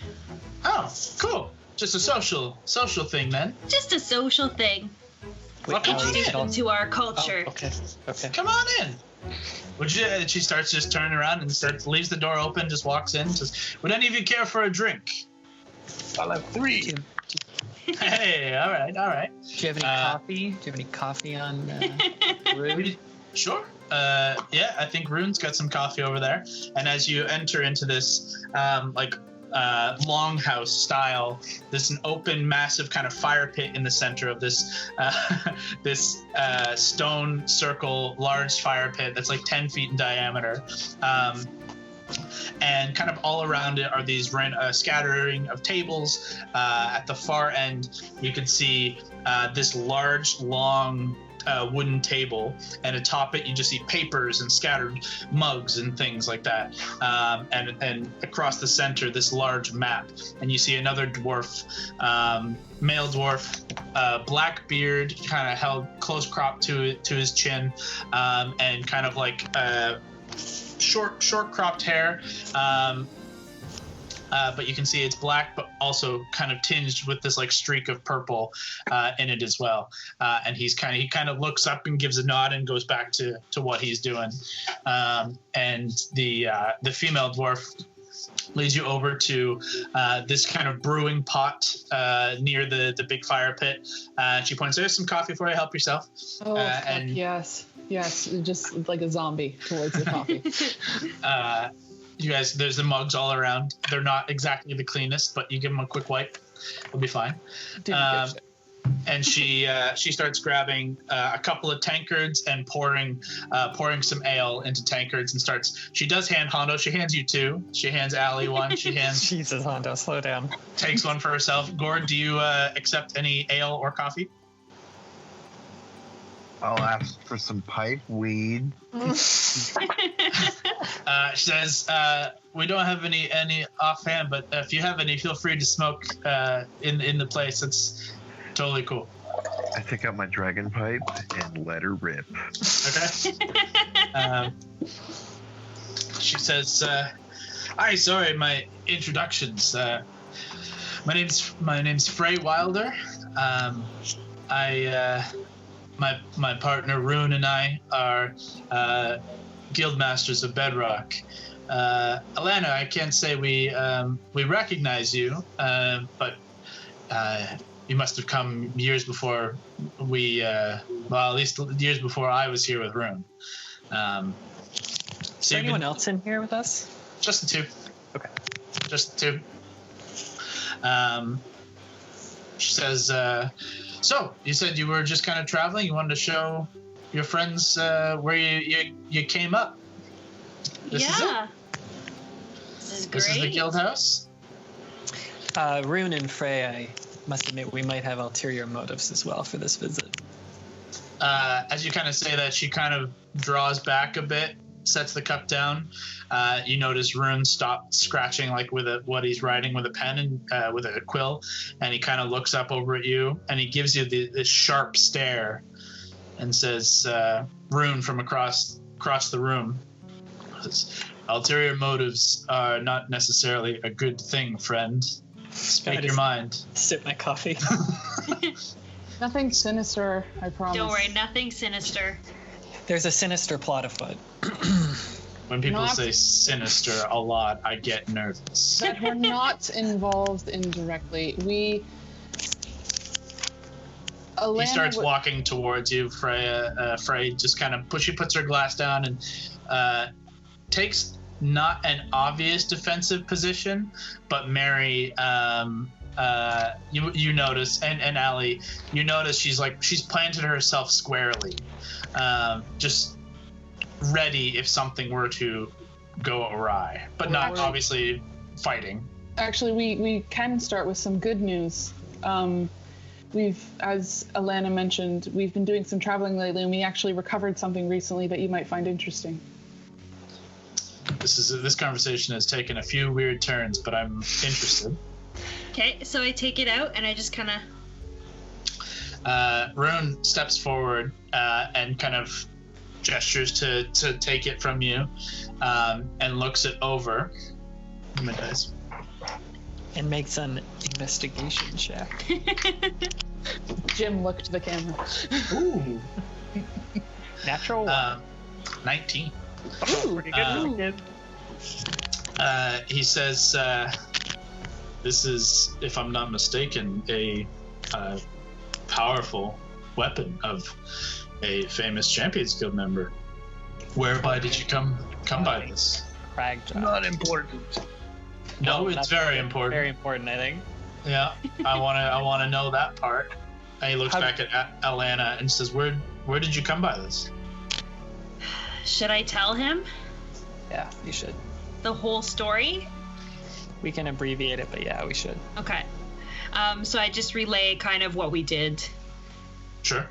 Just Yeah. the whole Carval Just the whole adventure. Carval adventure, and then how we came across it, and how we ended up with it, and I refill my coffee during. So, Yep. Mary and Valor in the Wasted. background, just like consistently and pouring sugar and things, and It gets incredibly smoky as Gord just continuously blows massive plumes. just hacking it up. I have no regard for anyone's personal space. if there's a just window don't to hold open, hands, I yeah. will do that.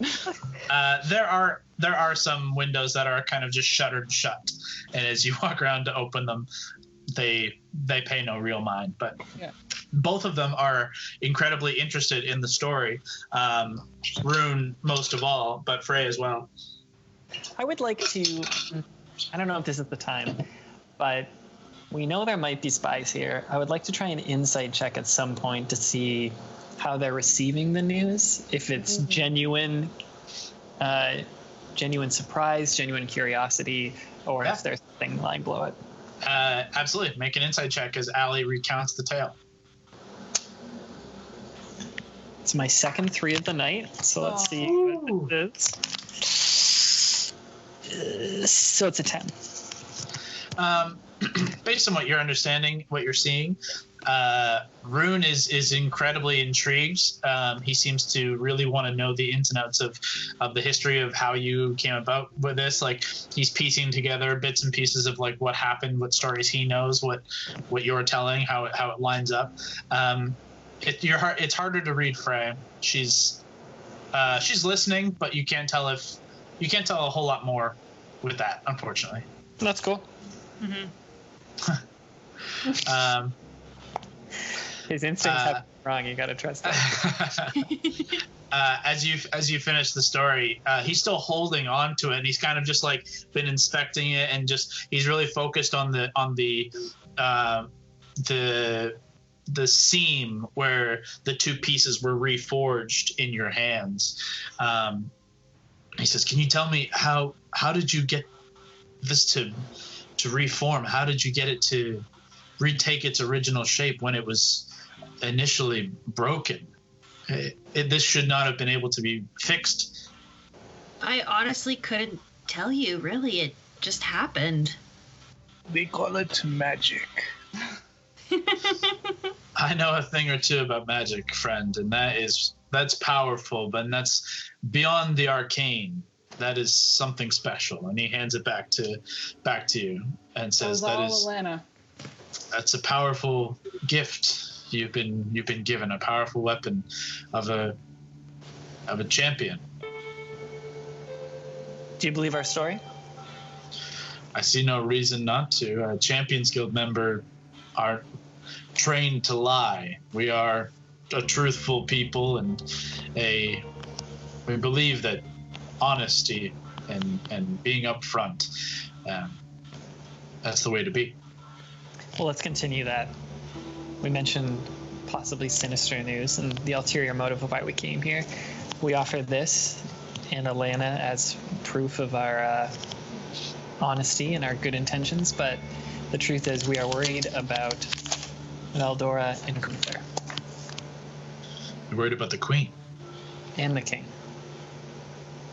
Well, the king has been bedridden for some time. Worry about him has been long an issue of every dwarf of the realm.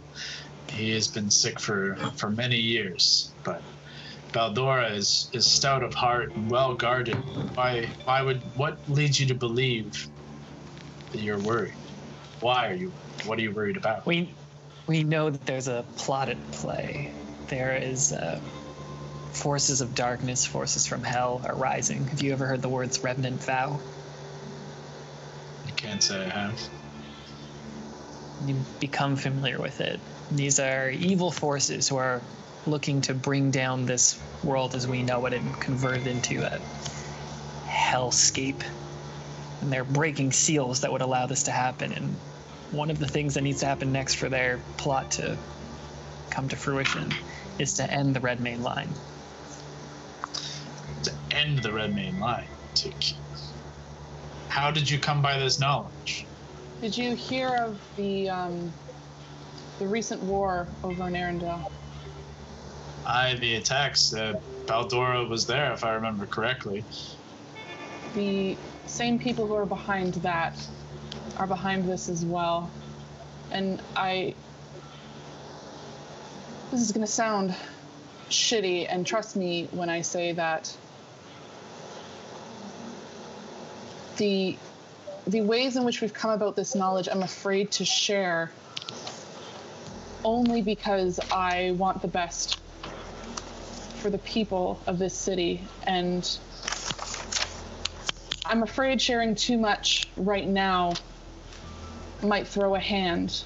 We don't know as of right now, which is why we'd love to try to talk to Rune or someone else. Oh, sorry, you are Rune. Sorry. Valdora or Gunther? Gunther's retconning that. Leah fucked up. We'd love your aid in trying to get this information further, or at least get a foot in the door.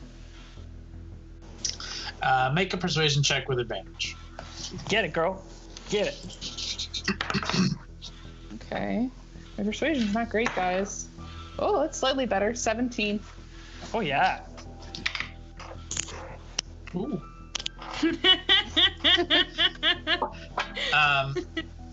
Rune kind of dips his head and puts his kind of chin in his hands and thinks long, and is kind of mulling it over. And there's a long moment of silence as Frey kind of comes over and puts her hand on his shoulder and says, "If there's something coming, it's our duty to protect them."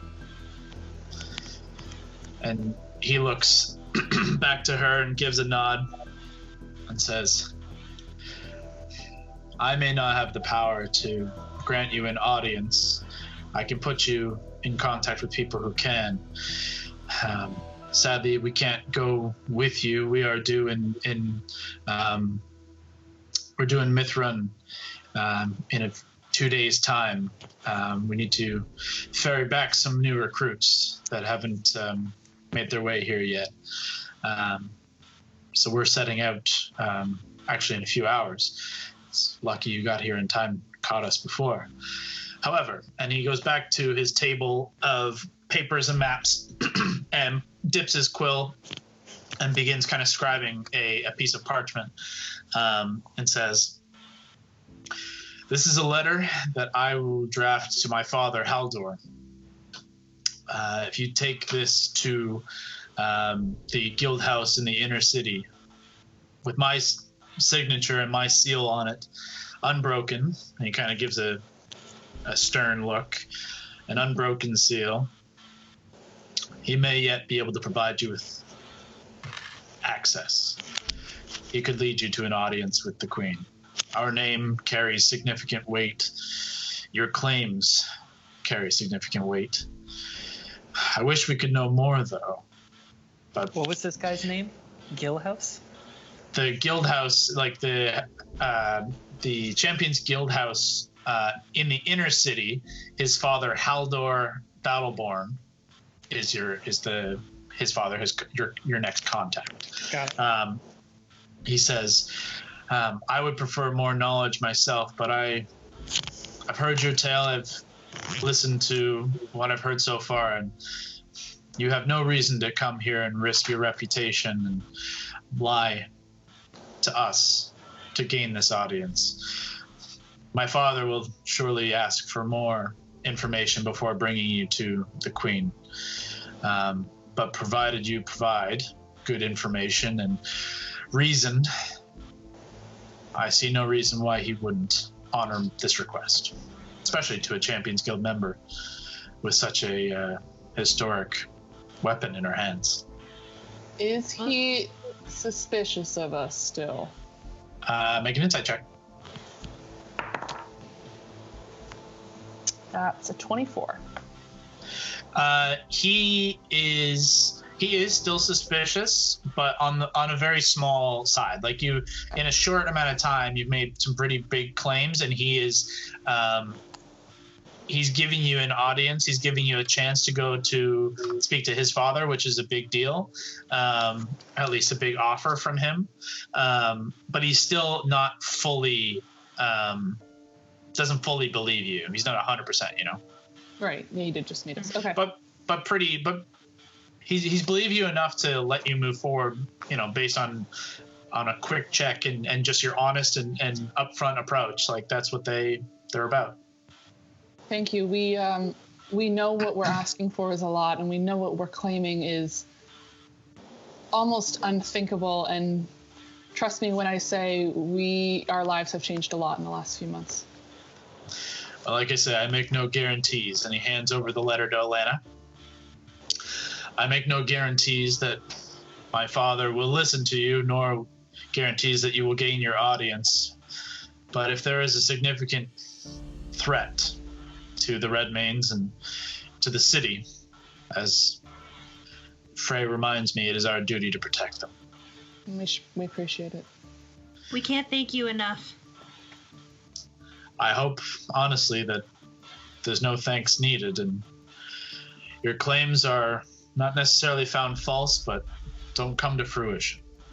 For the best of us all. Anything we need to know about when to go see your father? Is there a bad time? What time of day is it? You're getting into, like, late afternoon. Okay. He says, not particularly. Not too late, not too early. But Okay. he's an old man. We Let's go see appreciate him. your help, yes. Sadly, we do need to be off. We are, as I say, due in Mithrin soon. When do you guys plan on being back, just in case we have to stop by?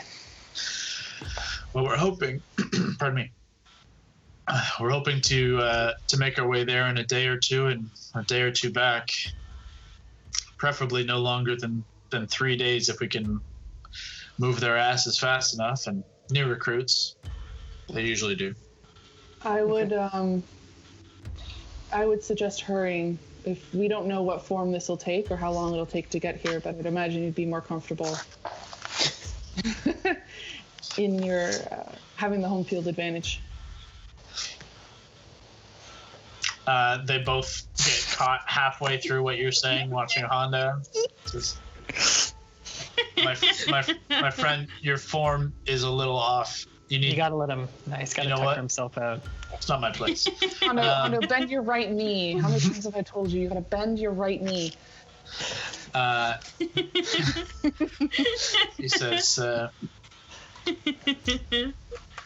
I think I think your friend has had enough for one. He certainly has. But I appreciate you bringing this to us, and I hope this letter helps. Thank you. We appreciate this. Thank you so much. Well, perhaps we might want to get our friend somewhere. Is there somewhere you recommend, a good place to stay in the area? Your favorite watering holes, so we can put our friend to bed eventually? Well, it depends if you plan to stay in the outer city or the inner city. If you're heading into the inner city, I would recommend anywhere in the Drowned Quarter is going to be a good place to get a drink and some entertainment.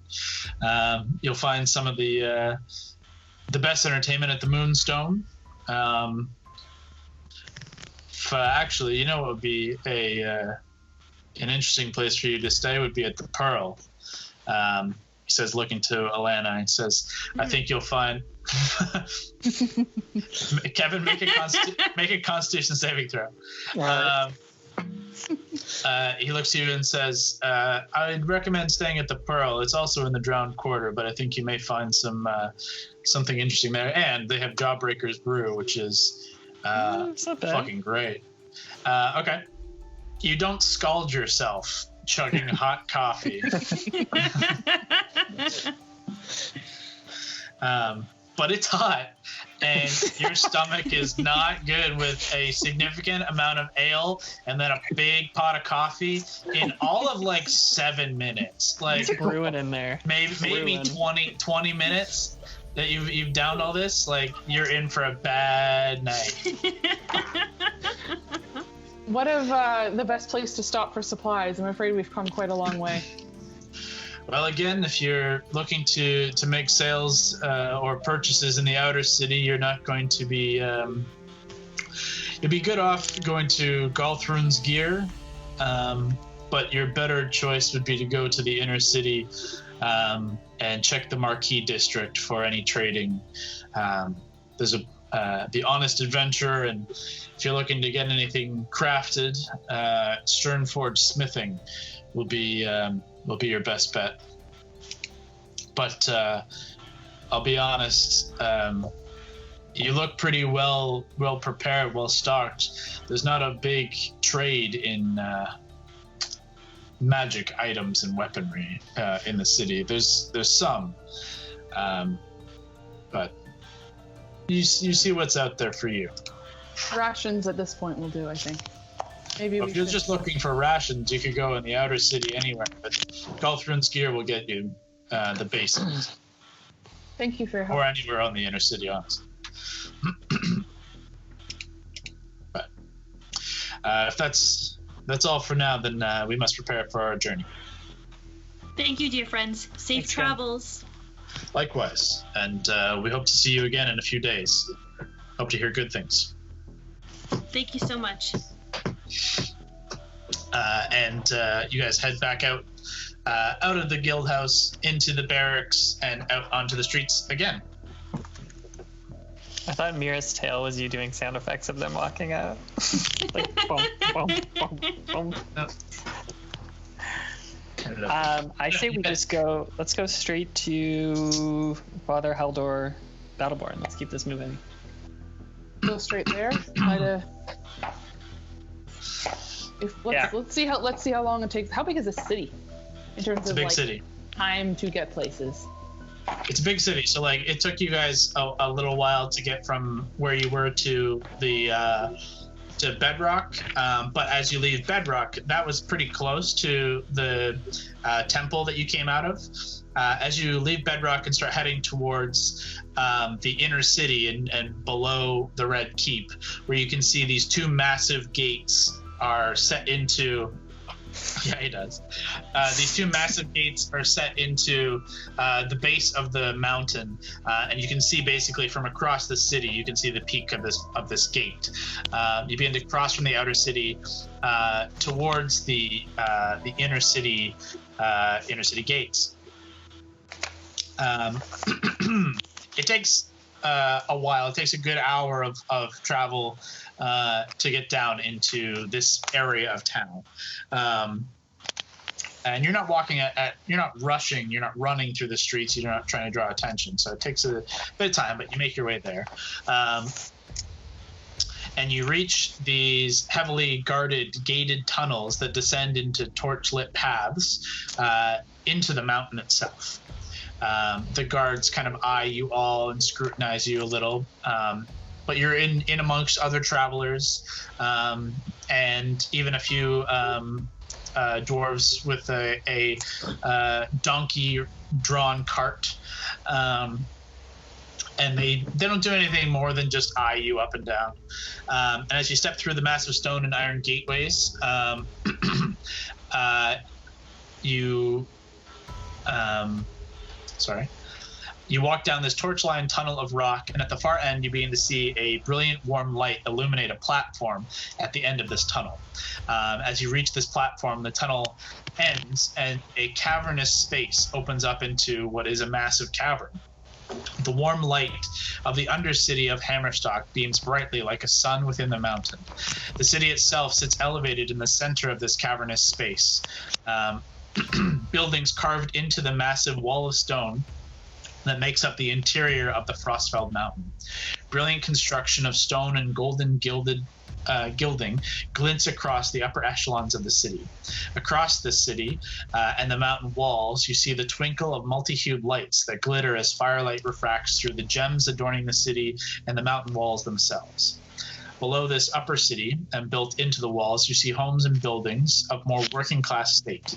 They still appear brilliant in construction, if simpler and less gilded. The city is loud and bustling, but you're looking at it from afar. At the mouth of the tunnel where you stand on this platform of rock, which is about 30 feet wide, maybe 40 or 50 feet long, that ends in a point, you see at the point of this platform, it drops off to the lower levels of the city, a few hundred feet below you. You stand at the point of this platform. Sorry, that was my phone. We're all good. That was my phone making a noise when I opened it up. At the point of this platform, you see it drop off to a few hundred feet below you. But at the point, you see a cable car sat waiting for you. The cables are affixed to the mountain itself with massive clasps and bolts that are around a wheel, allowing the cable to move freely, though you see no mechanism on this end. At the cable car itself, you see a dwarven male in a buttoned-up uniform of red and gold. His beard is short-cropped, as is his hair beneath a simple cap. He stands with one hand accepting payment from patrons, another holding the door open of the cable car and allowing people inside. The doors with the cart move forward beside you with their donkey, and as you take in the sights and you begin settling up, they begin settling up and getting their cart loaded into this cable car. And as you guys are quickly taking in the space, you see a pair of guards on either side of the tunnel entrance, keeping an eye on the mundane activities, but keeping an eye nonetheless. There's also a guard within the cable car that you can see, as well as a small handful of other travelers, including the three dwarves and donkey cart. You see one, that's what you see. That's it. Val, you're muted. Fucking amateur over here. Keep going, Mary. I was going to say, can I try to see how much those people paid? Like, or was it too quick and to... Make a perception check. Make sure Is there still room in that cart, or it's going down? We'd have to wait for the next one. You guys got some time. You see other people coming behind you, so like if they make it down, you may have to wait. But if you move now, you'll be on. Yeah, let's get a cart. Mary? 22. 22? I said 2. That's what 20, I thought. Oh, wow. 22. I rolled a 17. 22. You can see each of them handing over either 1 gold or 10 silver, equating 1 gold. Per person. Yep. You saw the guys with the cart had to hand over a little bit more. You also noticed with the 22, the 2 of the people who were there when you first hit the platform with your 22 perception, you noticed that they had a longer chat with the the tether operator guy, cable company guy, about a pair of swords that this dwarf was carrying. He led him on the cart with the swords, but just something you noticed while this was going on. Guys, I don't know if we're gonna be. Should we stash some weapons? Was he the only one who looked heavily armed? No. Okay. The other people have other weaponry and stuff. He just was. He just happened to notice him as the first one who they were talking. Like, he didn't take his weapons or anything. He was just, they were just talking about them. Okay. Like, he was like pulling his cloak open to show 2 swords. Okay. I guess we can progress. So is there still, I missed it. Is there still room, or we're going to have to wait for the next one? You got room if you move now. If you wait, you'll have to wait for the next one because there's other people coming behind you. Okay. I'd say let's go forward. I'll mention everyone give 2 gold a person, and we might have to give a few extra for the livestock. Okay. You guys begin piling in behind as the operator is helping get the cart situated. And as you approach, says, "Welcome. It'll be just 1 gold for entry into the city." And he kind of puts his hand out. Yep, well, I'll pay. You start everyone. There's 6 of us, couple animals, so yeah. Why don't we call it 10? Still 1 gold per animal, but you say 10. He says, "A tip is always appreciated, my friend. One thing of note, I see many of you are carrying your weapons with you, and that's obviously acceptable. However, your weapons must be logged and chronicled in the visitor ledger on the other side. How many weapons are each of you carrying?" And he starts pulling out this book, and he's saying, "I'll need a name as well." You can put down, do you want our party name or all of our names? Individually, please. He starts with you. You, my friend, how can I... What's your name? My name is Valentine Fleurwild. Good stuff. And weapons, I mean, I got these. I got this. And I got this.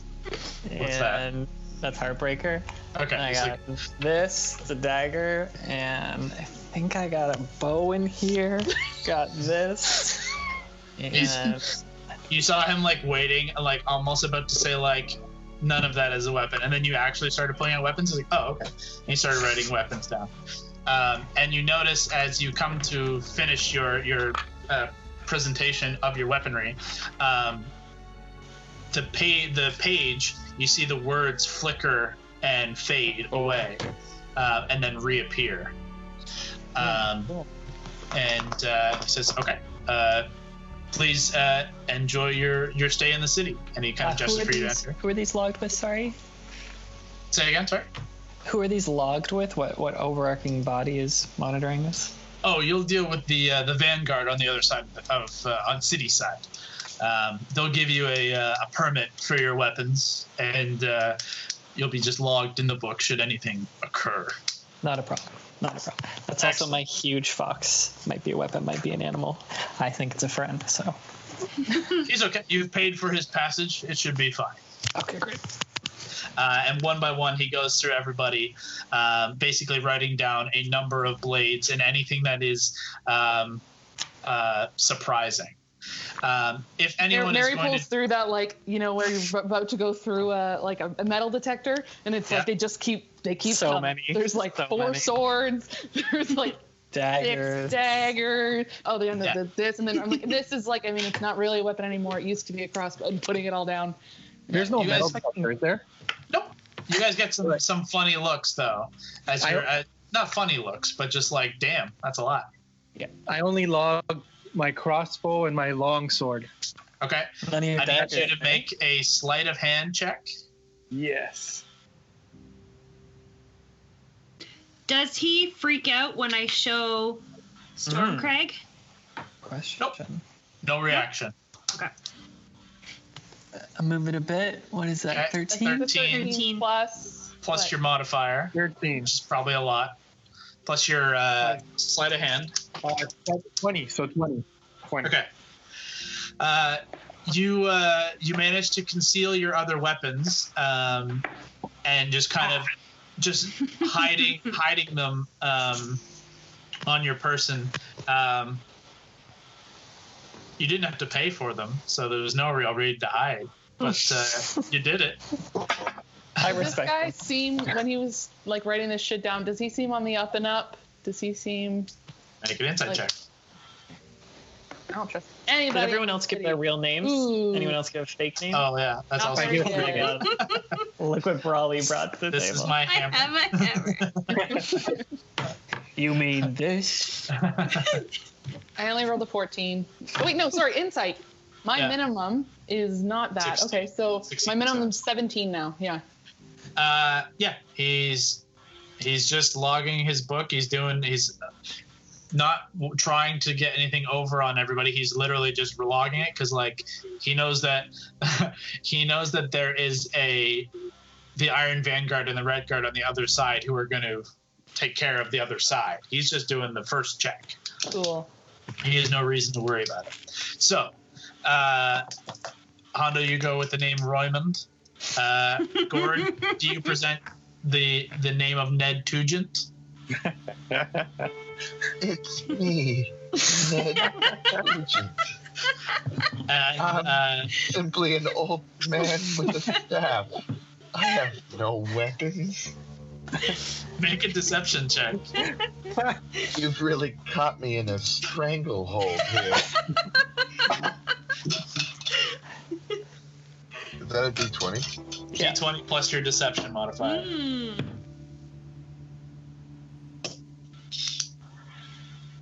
That's an 18 Ooh. plus. Where's deception? Plus 3. Wow. 21. Wow. He's just like, here, let me help you up on the platform, and he kind of just puts a hand on your back and just kind of helps you move you up on the platform. And as you move up on the platform, he kind of turns to Hando and says, "He's got a fucking hairy back, my friend. Jeez."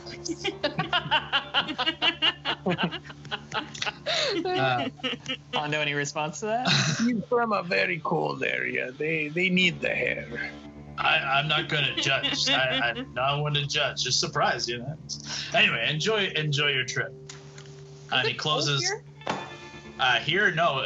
In the Undercity, it is actually very warm. Outside, it was cold. It is now. It's fairly north, right? Yeah, you guys are in the northwest and like up high in the mountains outside. So you're pretty cold outside, but you guys have like proper outer gear on. But now inside you find it pretty fucking warm. To stark contrast. But you begin making your way across the chasm over the lower city. And it's a few minutes of just like making your way across, and you just see the city get bigger and bigger and bigger and brighter before you. Before the tether car makes its journey around and stop at a kind of a port setup, another kind of platform out. And another similarly dressed operator comes out, opens the door, and allows you passage. On the other side, however, you see a larger guard presence at this kind of almost like gate, like a train gate kind of setup. And you see, and you see. You see a series of guards that look similar to the guards you've seen all throughout the city. These red guard, they're typical kind of Crown's Guard looking guard, like simple scale mail, nothing impressive in terms of armor, but wearing the city colors. Here you see a full plate mail, almost your typical knight looking individual, polished, beautiful armor, an open helmet, kind of like a Gimli helmet where it's just around the top.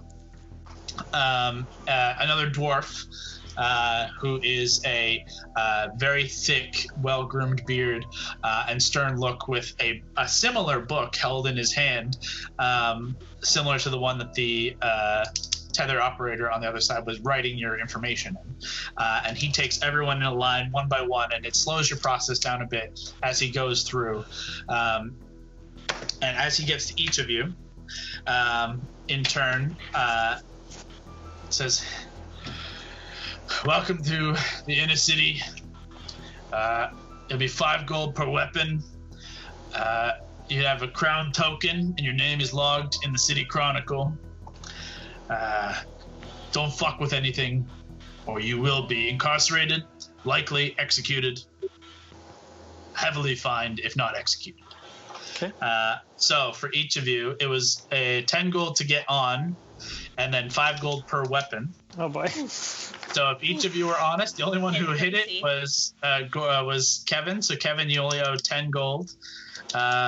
And Brock, Expensive. you don't own anything because you didn't say you had any weapons. You passed off as an old man. So for the rest of you, 5 I gold do per a weapon. lot of math.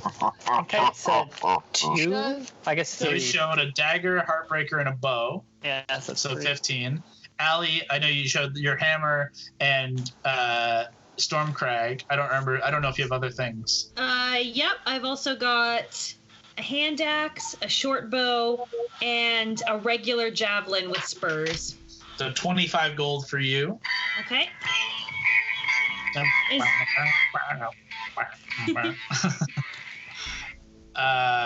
Leah, probably a lot. 3, 4. Does my crossbow that's no longer a crossbow Yep. count? Okay, Yep. cool.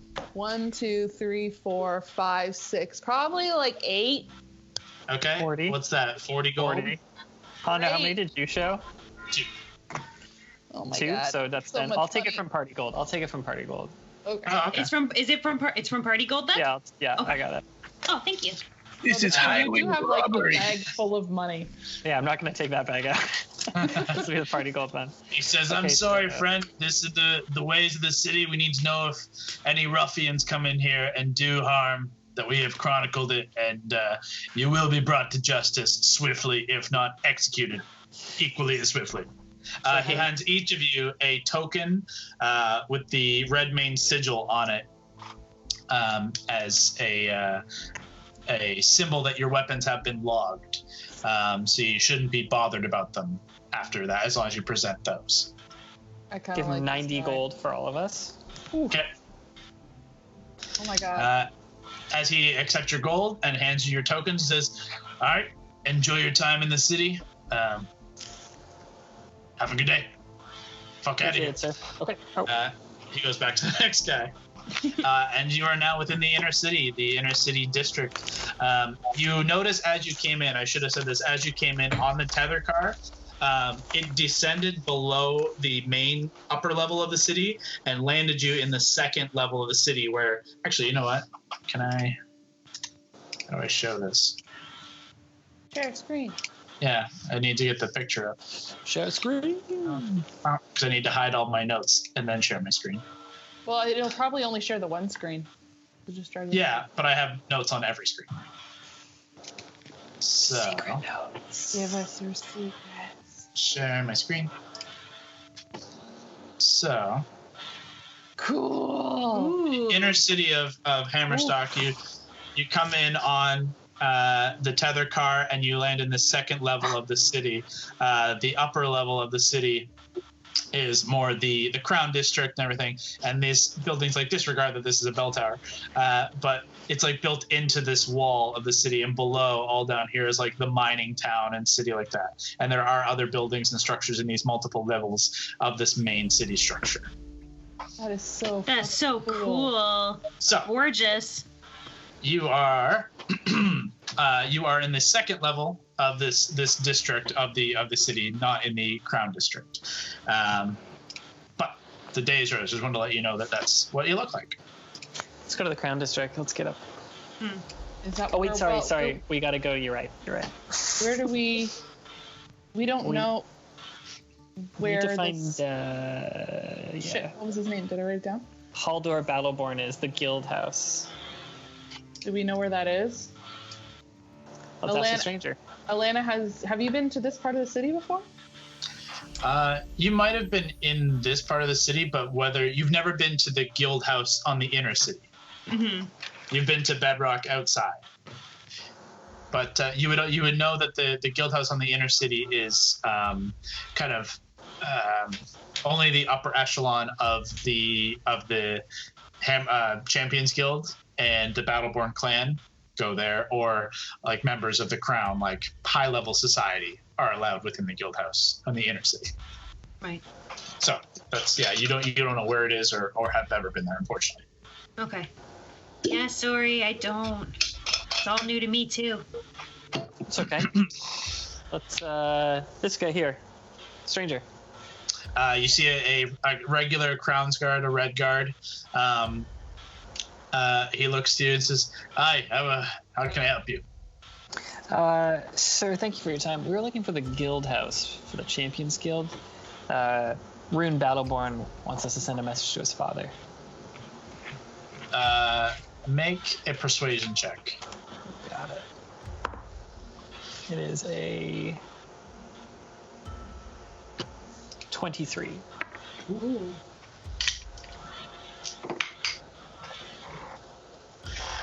He says, "Not many outsiders are allowed into the guild house. You say you're from Bedrock. Rune sent you? Why would Rune send some outsiders?" Yeah, I may look like an outsider, but yes, as my colleague has pointed out, this, of course. Oh, he recognizes. Oh, your Champions Guild. I don't recognize you though. Again, I don't think that they would send outsiders, even with a Champions Guild escort, to the guild house. But suit yourself. If you can get to the Crown District, it's going to be. They don't typically allow outsiders into the Crown District at all. But you're on the Marquis District down here. You need to make your way to the center of the city and make your way up a level, and then basically right outside the stairwell up into the Crown District, you'll see the guild house.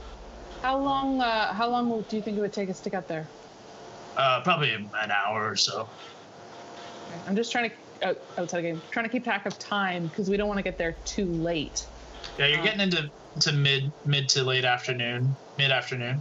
Trying to figure out if it would be better to like find a place to stay and maybe do like late shopping, so then like first thing tomorrow we're not catching them at like, oh, it's dinner time, oh, it's the evening, or we can go straight there. We're just gonna have to fucking motor.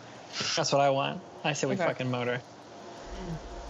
I say we have a little dessert with the queen tonight, guys. Like, let's fucking motor. Okay, you guys begin making your way through the city. Let's go with who wants to lead the charge. Me. Did you guys know my perception is 11? Because I just found that out. I've been playing at a 7 this whole time. My passive my passive perception is 21. Yeah. What the fuck? Fucking nuts. What? You're probably proficient in it. Did you never add your proficiency? Nope. That's why. Yeah, I'm pretty good at seeing things. Anyways, Hando, you said you were leading? Let's do it. Hando, if you want to lead, give me a survival check. Ollie, what are you doing? Ollie heard Hondo's name and he's ready. Yeah. He's being 9 plus. What's your survival there, bud? 4. 4? Okay, Hando. As you begin leading your party through the city streets of the Marquis District, your pirate nature of wanting to constantly get fucked up and party leads you astray. You find your way into a glorious mecca of drinking, carousing. There's just bars on every corner, everywhere. Everyone seems to be having a good time. Music is flowing through the streets. People are joyous and happy here. And the rest of you, an hour into this, you are no closer to the Crown District. You're no closer to climbing a stairway, but you are deep within a bar district, and have managed to get a few free samples of brews. And Hando has a good buzz. And I'm do we blending see- in by walking extra wide strides. Like,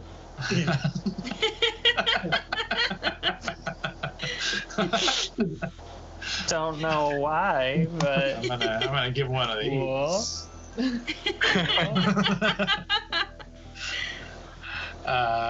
Unfortunately, you have not managed to find your destination. None of you are familiar with this city, and unfortunately, even with the direction of the vague direction of the Crown's Guard, you have not quite made your way there. Someone else can give it a shot, though. I'm gonna ask. Okay. I'm gonna ask a bartender. Okay. at a bar. I'm gonna give you 3 random bars at random. Let's go with you see Aberforth's Alehouse, the Pearl, and the Old Guard. The Pearl was the one they recommended to Lana. Yeah. The old guard. Okay. Okay. You begin heading towards the Old Guard. You see it's kind of a smaller tavern, but you see it's pretty heavily trafficked. You see as you enter a lot of kind of burly looking dwarves. They look hardened. They look kind of stern. The atmosphere is a little bit more somber than you anticipated on your way in. But you see an elderly dwarf manning the bar at the center of this room. He is he's older. He's bald with the friar tuck little band of hair that's kind of sticking out in this old white tuft. He's missing an eye, and he's kind of just not got a patch or anything. It's just like an open, like closed cavity, and he is kind of got this wry grin as he looks you over, polishing a glass. Says, "Oh, how can I help you, my blue friend?" My friends and I were lost, and we're wondering if you could help us. I could help you if you help me out. How about I pour you a drink, you pay me some gold, maybe I'll give you directions. I'll take 2. I like the way you work. He starts pouring 2 drinks, and it'll be 2 gold. As I gave 3. Oh, he takes the gold, slides it over to 2 mugs of ale, and says, "You're a generous blue man. Where is it you're trying to get, friend? How can old Geezer help you?" Oh my god, his name's Geezer. That's so cool. Neither. We need to make it to the castle. Nope, He's not a yet. butler. Not yet, pal.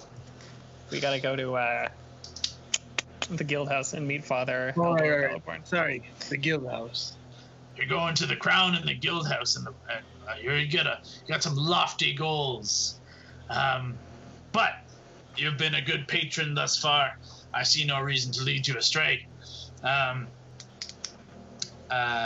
He says, if you head to the center of town, follow this line of bars, it'll lead you around to a large stairwell that will lead you up. You can also take a car up from, he points back the way you came. And he says, you can pay for an elevator car to take you up a level, but it's a little pricey. But you seem to be tossing coin around. Maybe something you're up for. But if you go around follow this path, it'll lead you to the stairwell. My friend, you have been a great help. Hey, I'm I'll come happy to. You should. I'm happy to help anybody who drops me some coin. Speaking of, can I help any of you all to a drink? We're really in a rush, Hando. You Do gotta you plan have any these. milkshakes? I could whip something up. You see, Buy I 'em 2. drink your milkshake. Well, that would be why I would make it for you, so you could drink it. Yeah. That's how this works. I have a straw. You see, there it is. And I reach across the room into your milkshake. You would let me drink that milkshake in this establishment? If you're a paying customer, I don't see why not. I think he's gonna pay. I think so. A moment. 5 platinum down. 5 platinum. Oh my god. 50 gold. There was no music playing, but a record scratch happens nonetheless. He looks down at the platinum and says, "My friend, I will make you a fucking milkshake. Hang on." And he heads into a back corner of the bar, reaches under some stuff, lifts up like a hatch, and reaches in, pulls out 2 bottles of milk, and just starts furiously trying to make a milkshake. He adds a couple of splashes of some dark liquid, a couple of drops of some blue liquid, shakes it up in like a canister thingy, and he's just trying to get it all frothy, and he slams it down. He says, "That's a fucking milkshake, friend." Does it have an umbrella in it? It does not have an umbrella in it. Useless. It is in it is a very big mug. It does have a cherry on top. Oh. I drink it. All right. It's sweet at first, and then it's spicy, and like spicy like a rum or like a dark liquor was added to it. It's not bad, but it's weird. You're not sure if it was 5 platinum worth, but you paid it nonetheless.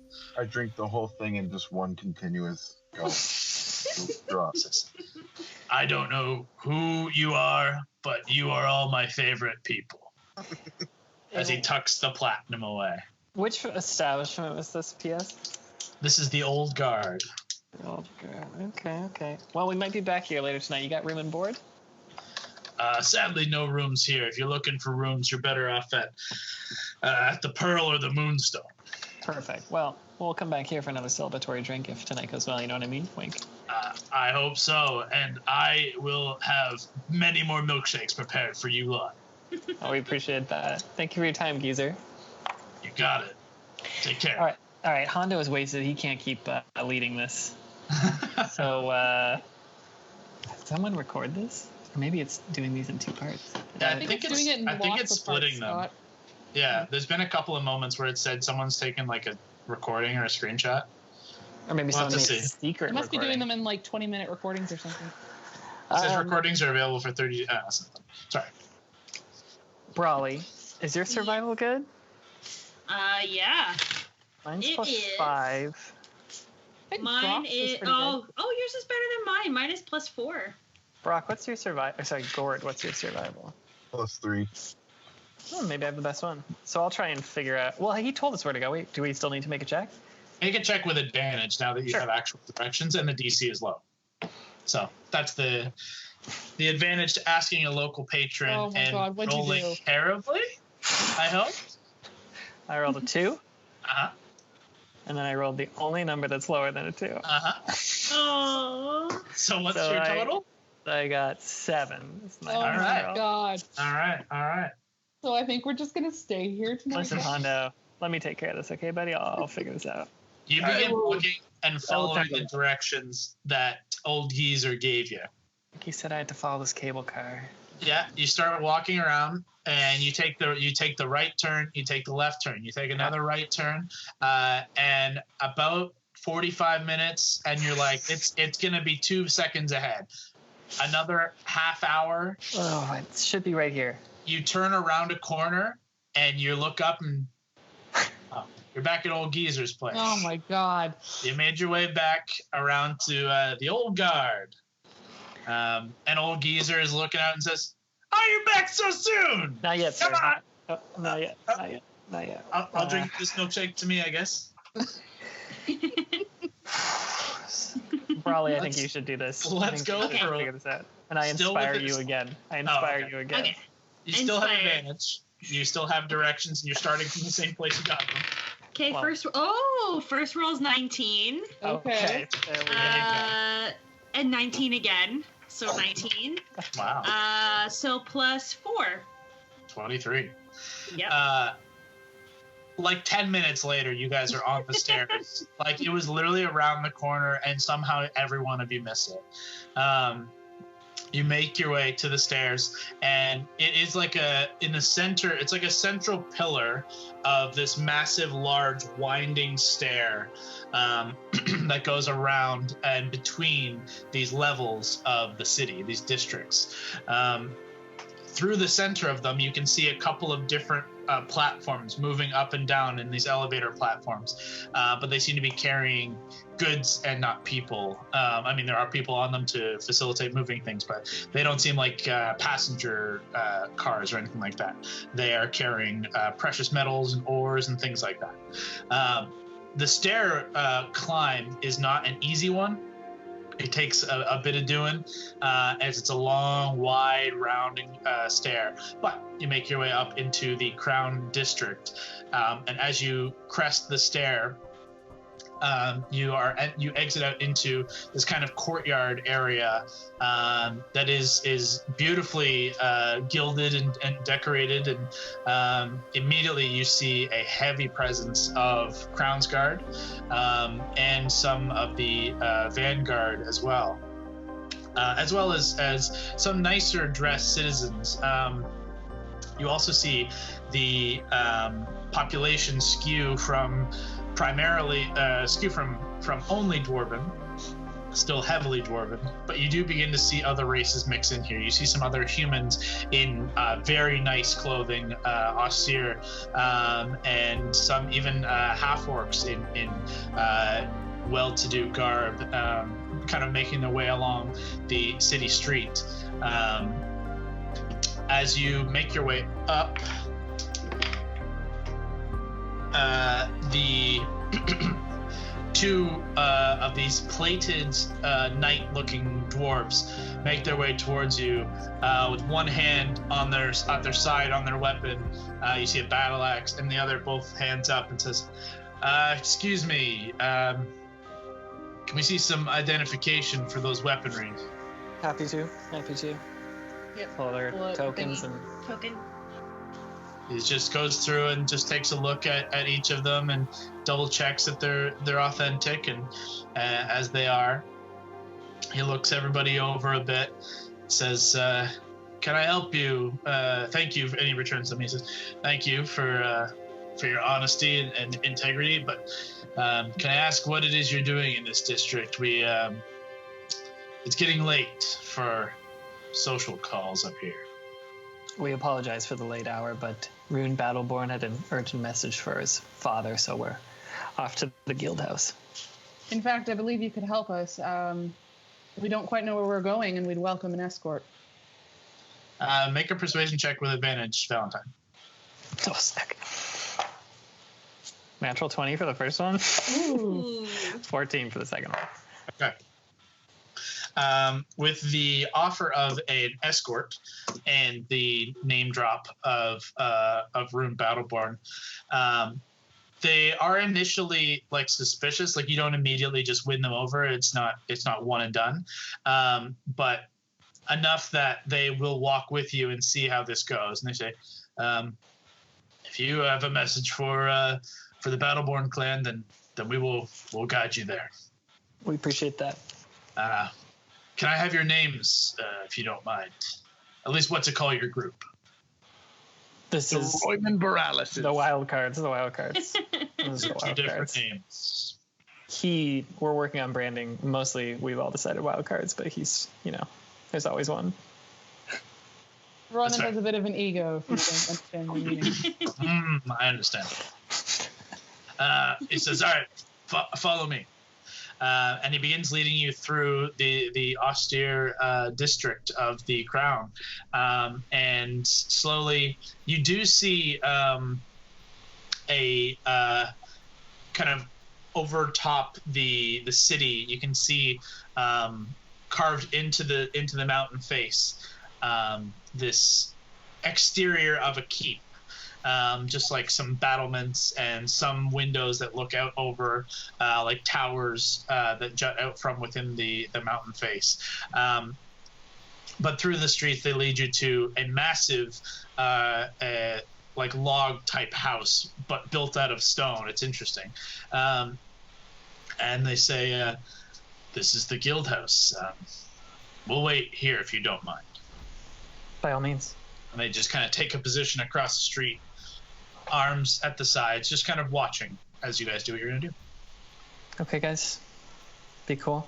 Let's walk up. Elena, I think you should probably be out front. There's a gate around the exterior of the house, but the gate itself is open at the front. It's like an iron gate that's topped with like spikes, but the front gate is open and leads up to a small courtyard that leads up to a rise of stone steps into a double door of stone. And as you make your way up, and what do? Open gate first. Okay. Go to the front door. I'll knock for Elena. Okay. You heavily knock on this stone gate, and you wait. Minute, 2 minutes. No response. I'm gonna try the door. I'm gonna look back and try the door and try and do it stealthily. Okay, make a sleight of hand check. 18. Okay, you managed to convert your attempt. The door is locked, but doesn't react to your attempts to open it. And there's not necessarily like a handle, like you're just kind of pushing against a stone door to see if there's any give to it. The guards, you notice as you do make your look back, are kind of suspiciously just kind of watching, just waiting for some sign that this is untoward. Alana, can you touch the door? Maybe this is a Dwarven thing. Sure. So I go and try and push it. Yeah. You put your hand to it and it's not budging. I'm gonna run back to the guards and say, "Hey, can you help us with the door? It's Is there it's like not a budging." doorbell? I mean, we're not going to help you break and enter into a home. That's an odd question. I mean, he might just not be home. Oh. Do you Yeah, know nobody- where they would be? Oh, I have no idea. Haldor is a busy man. He's a friend of the Queen. He could be drawn into many different avenues of business. I'm not Why his don't we keeper. go to see the Queen then? We gotta go find him. We can't push Do you our... suggest that to the Crown's Guard or to the Iron Vanguard or just to your party? Just my party. I don't know that we can get in without this. I'm open to. Sorry, I didn't mean to cut you off. I'm open to talking to the guards to be like, this is an urgent message. Is there any way we could get to the palace? Just see if he's there. If it was as urgent as you say, he would already know that there's a need to speak this moment. I don't see why he wouldn't be aware of your coming. You've never had news surprise you before? I've had news surprise me, but then when I went to tell my upper management, they knew or were already well aware. There are many different means of transferring messages, and by foot is not exactly the smartest way.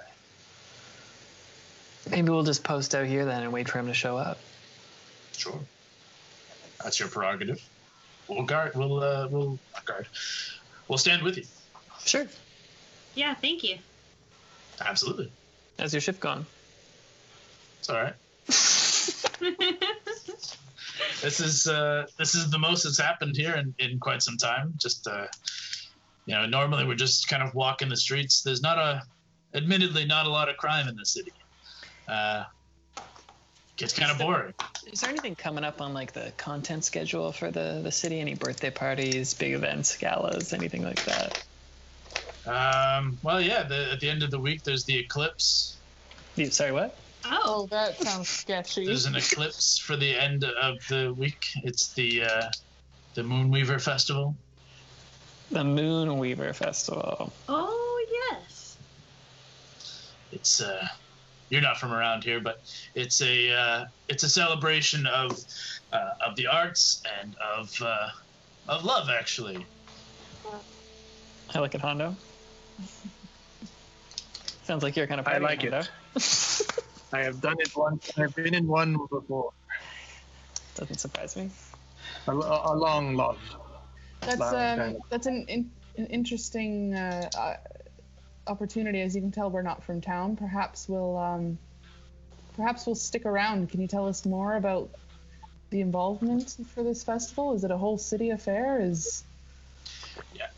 Over the next 20, 30, 40 minutes, where nobody comes to the home and nobody comes out from the home, the guards explain that the festival is a festival is like an old tale of Moradin falling in love with the Moonweaver, another goddess of the moon, and trying to woo her by crafting bigger and better and greater things over time before finally he crafts the secondary moon in the sky in her image. And Anian and Mariel are the two moons above Visaria.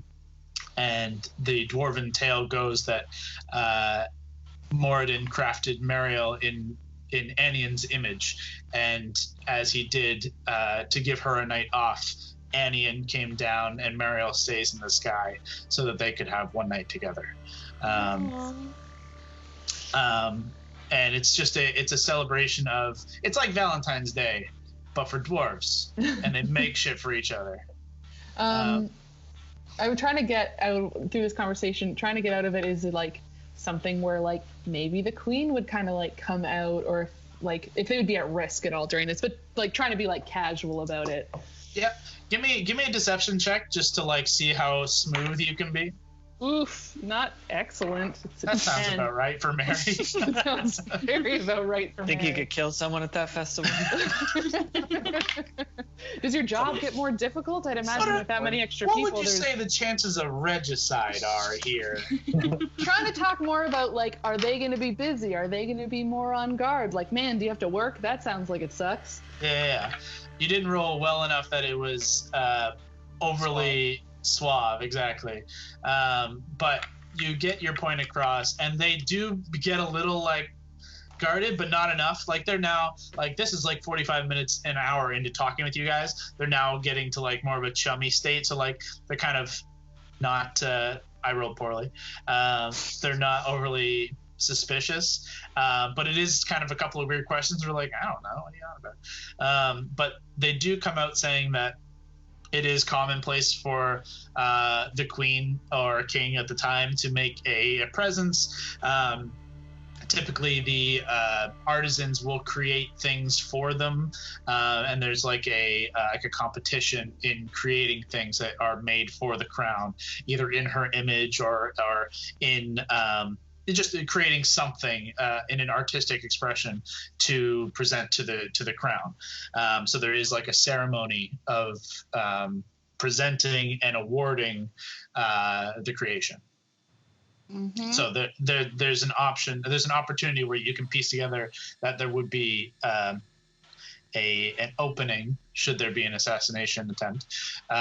Likewise, though, they say that as any instance where the queen or king are in the public, the vanguard and the battleborns themselves are on high fucking alert. So they're trying very hard to show you like, this is our fucking job. Like we do, there's not a whole lot that goes on, but as soon as the royals are out, we're out, you know? And how would you enter this competition? He says anyone can enter the competition as long as you can craft something, create it. There's not necessarily a sign sheet. You just create something. And can you perform something? It's happened once or twice. I'll be honest, it doesn't go over well. If you're thinking about it, I might think again. That's right up my alley, son. Hey, you look good covered in tomatoes, you know. I've heard that before. How long has it been at this point? You're pushing an hour and a half, like hour 45. What time of day is it? It's hard to tell given you're under a mountain, but it's getting to like dinner hour, if not, yeah, around dinner-ish. You're starting to get hungry. You're starting to think like, it's been a long day. We may want to pick this up first thing in the morning, everybody. We don't want to catch him at the end of a long day. I believe our message could wait a few more hours. Then at least we have a whole day ahead of us to complete the rest of what we're looking to do. I just want to try one more time. I'm going to go back to the house, if they don't stop me. Are there any windows or anything like this? Oh, you want to look around the house? More or less, if there's a front of the house with a window, I want to make sure there's nothing suspicious at play. So if I could check in a window or something, just want to make sure this guy's okay. There's nothing ground level at the front of this house, but you do see at the peak of the roof there is like a triangular window that looks into like a large window that looks down into the main space, but it's on the second floor, and there's not like a balcony or anything. It's just I'm gonna walk back. I'm gonna walk back to them. You guys aren't gonna like this, but I just want to make sure he's okay. And I'm gonna dimension door up top to that thing. Onto what? There's not like a ledge. Isn't it like a roof or a window or anything? Or you can go on the roof. Sorry, I thought it was like a skylight. No, it's like at the peak of the window. It's like the front face is like a big triangular window, and then there's like wall and door. Could I hang off the roof to look down into it? Make a dex save. Yeah, let's do it. I'm fucking down. Oh fuck! I'll go walk underneath to where he's gonna be in case he needs catching. Immediately, both the vanguard rush in as well, drawing battle axes, and start shouting. Well, actually, one does. The other starts he pulls his weapon and puts a hand out towards you guys, and says, "What do you roll?" Sorry. So I roll a dex save. Yep. Let me just pull up saves. Saves. Let me reuse my real sheet. Where would saves be here? They're in the top left. Saving throws. Saving throws. Ooh, great. So 21. 21. Ooh. Yeah, you managed to grip onto the edge with one hand as you look into the window. Make a perception check. As both the vanguard, one standing back, the other runs underneath you and says, "What the fuck? Get the fuck down here!" Sorry. 15. Wait, 14. 14. As you look inside, you're having a hard time making anything out. You are up on what looks like a landing. There's the window, and you're hanging from the roof, and you're looking down into what would be a landing at the top. You can see some cushions and chairs and stuff. And you can see there's a balcony essentially that leans over into the rest of the room, where you can see there is firelight inside, but you can't see any movement or any activity that there's anything inside going on. You don't see anybody immediately.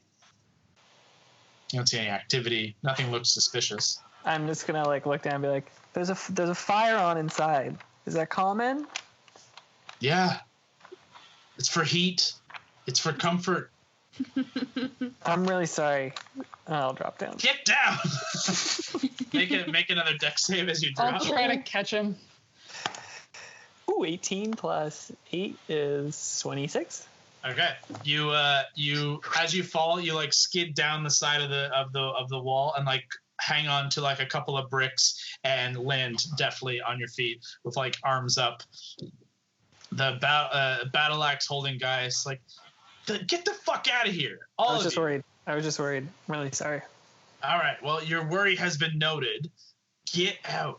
And they start marching you all back down the stairs away. You guys ever had a milkshake before? Milkshake's on us at Old Geezers. All right.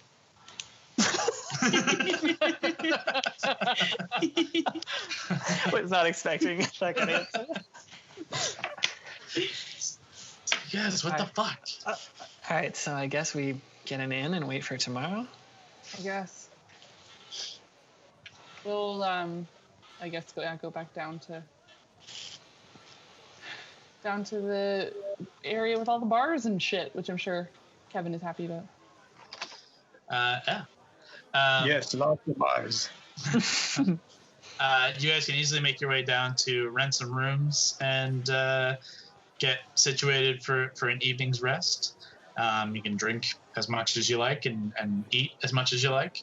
Where do you get your rooms? There's the Pearl, the Moonstone. The dude mentioned something important about the Pearl that Brawley might like. Those are the two that you've heard have rooms at the very least.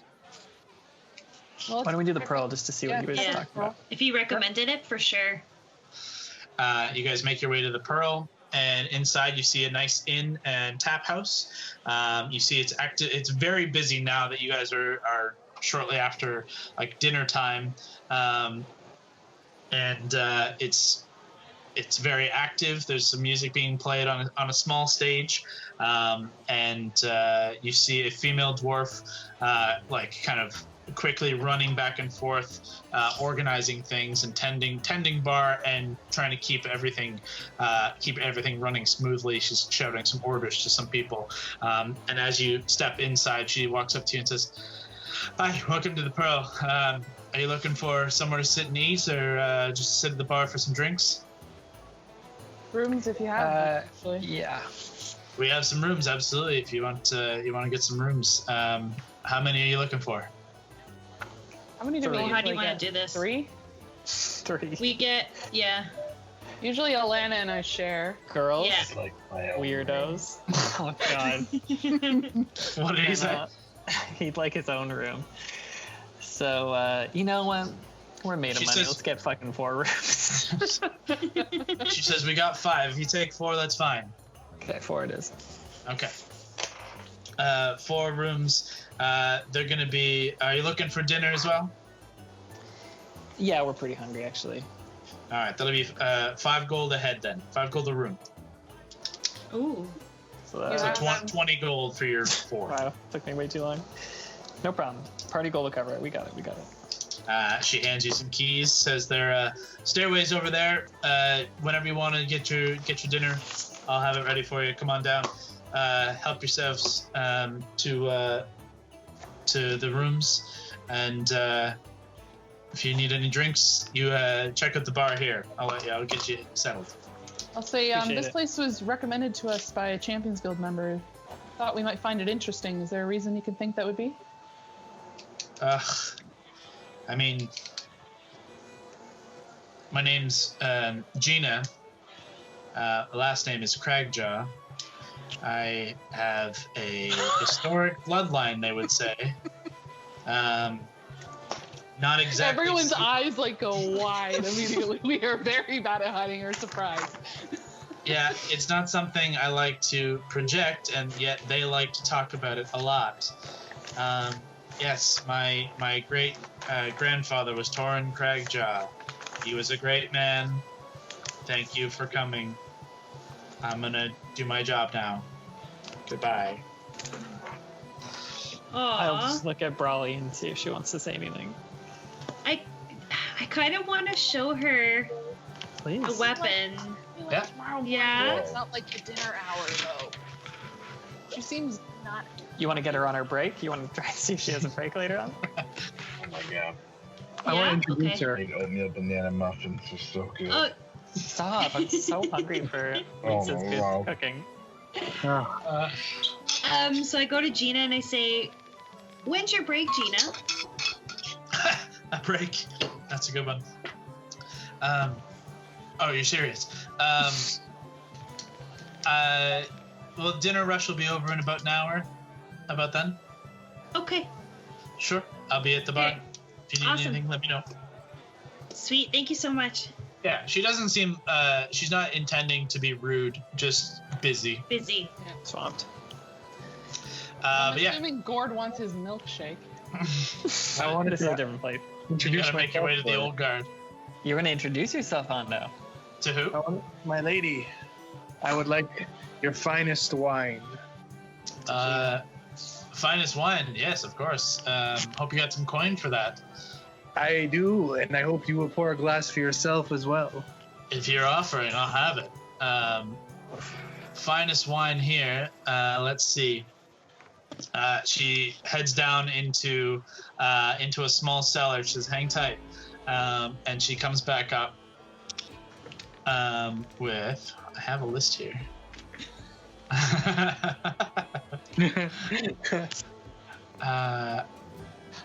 Oh shit! Where's my list of wine? Yeah. Okay. She comes back up with a bottle of wine and said, "You said the finest, right?" I did. She hands you over a bottle and sets down 2 glasses and says, "This is deep fellow wine. It's brewed here. It's made here.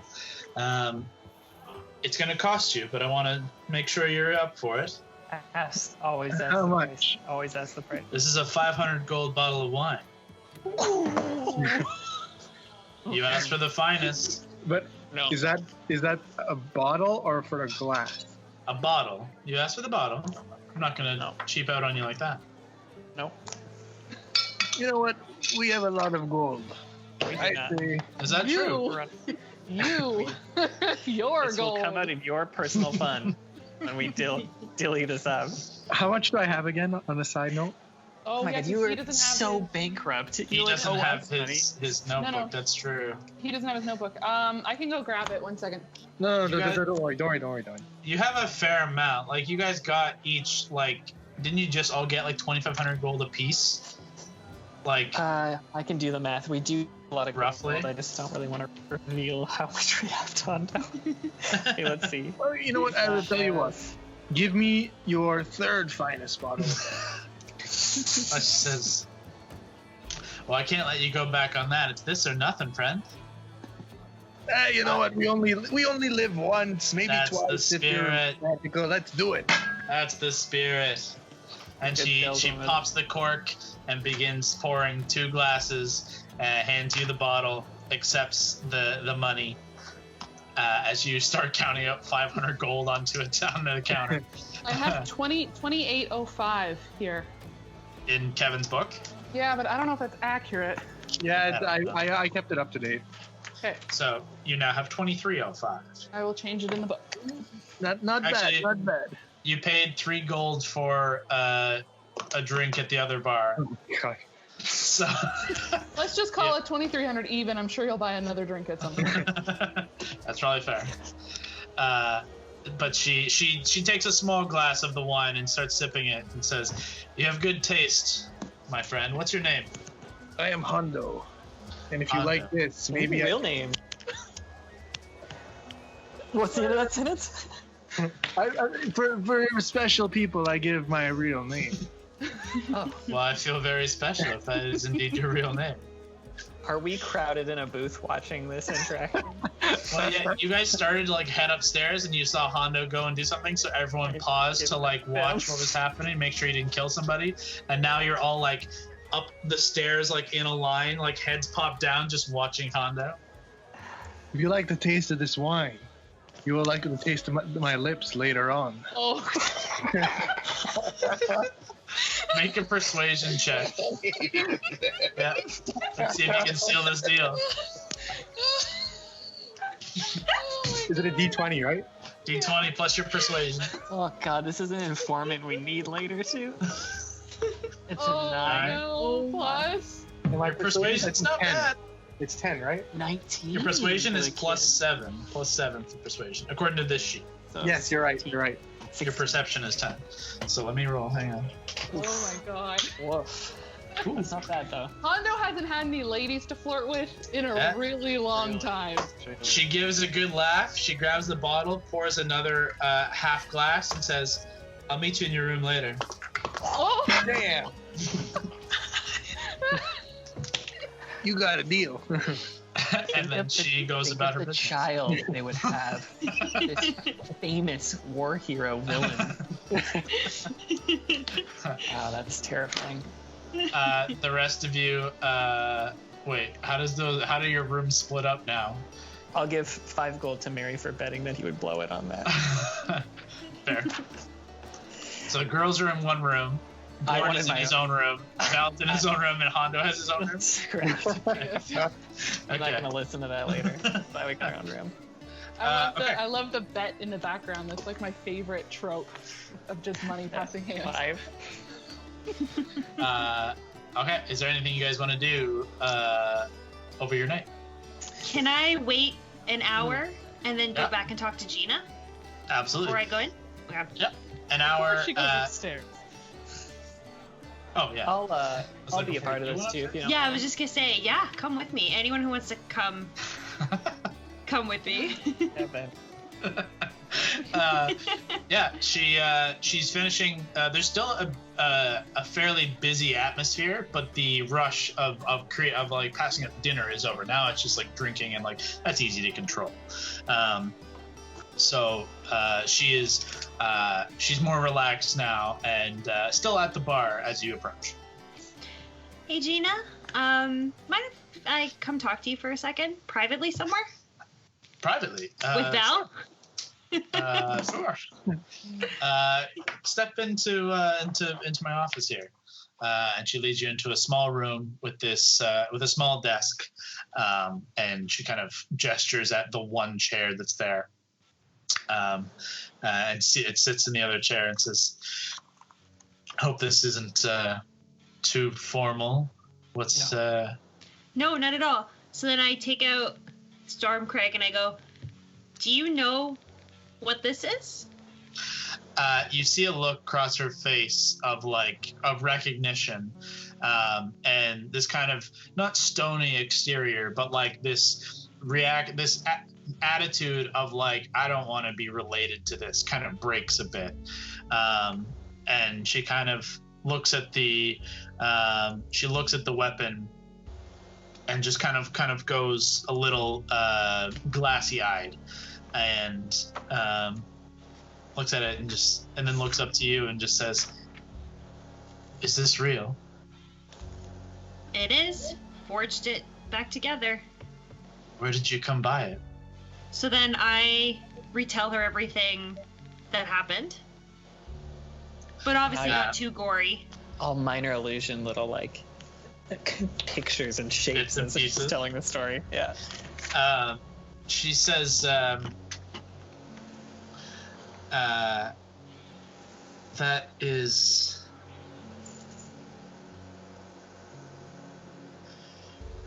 that's a story that needed an end.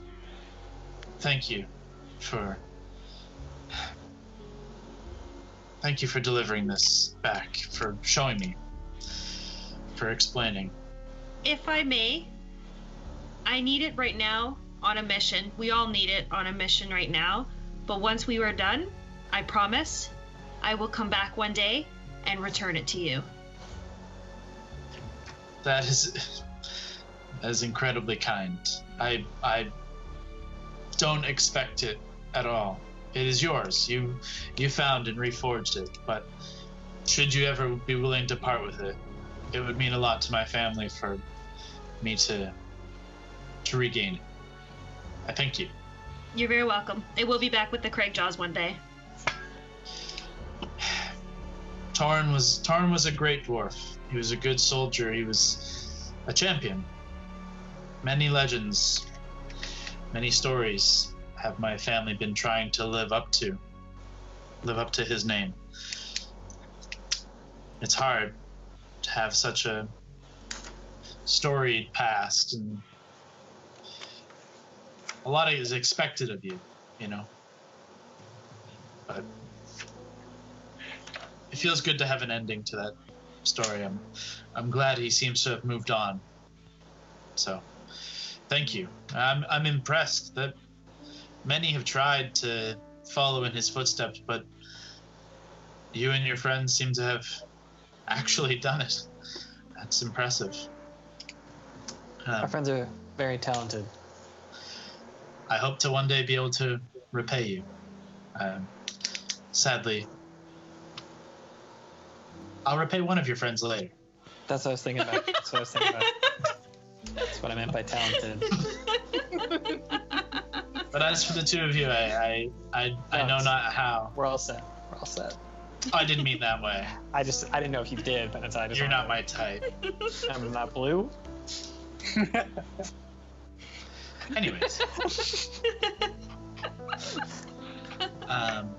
If there's anything you can think of that I can help you with, ever, let me know.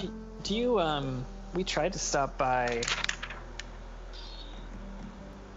you know, the Battleborn's house tonight. Obviously, we're talking about Father Haldor Battleborn.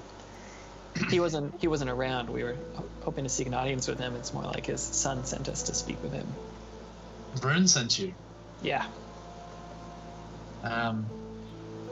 It's urgent then? Yeah, it was. Yeah, we went by his house tonight and he wasn't home or didn't answer. Waited about an hour, and it is urgent. She kind of looks around. Make a persuasion check with advantage.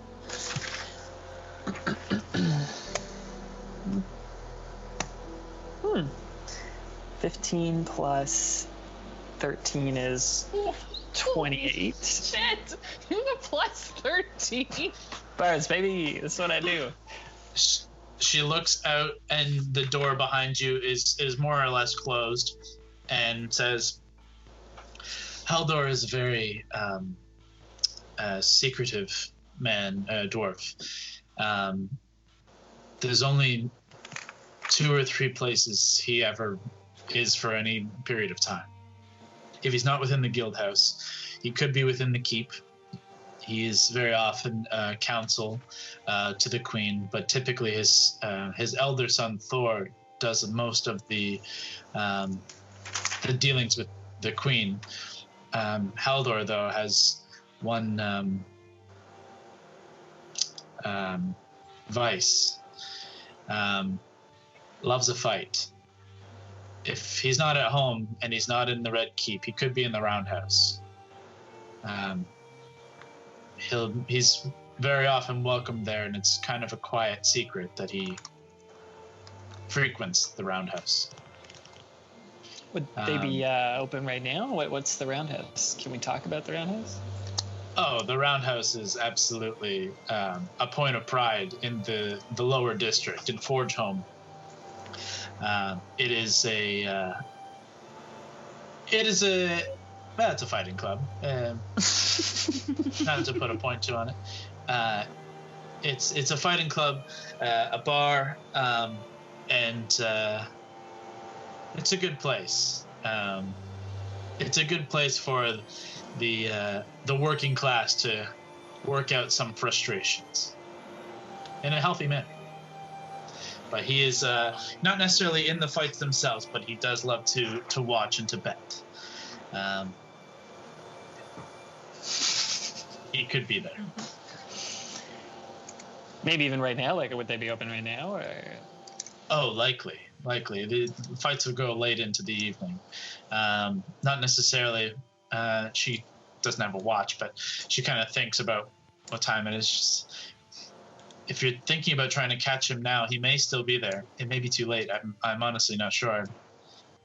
I just know that that's somewhere he may frequent. It's worth a shot.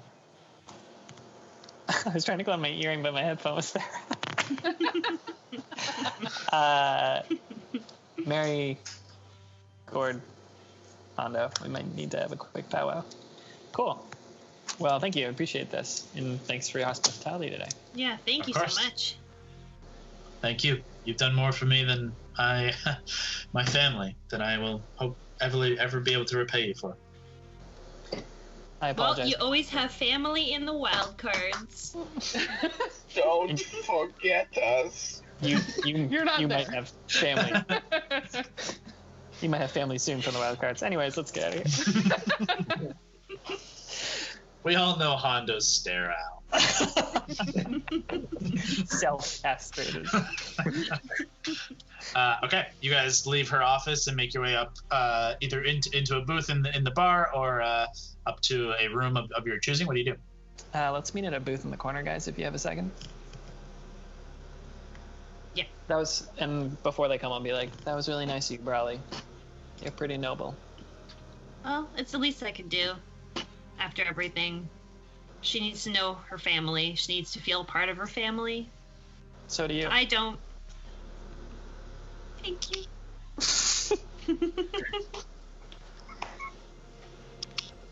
And then I'll just sip my cup awkwardly. Okay, everyone joins at some point, presumably.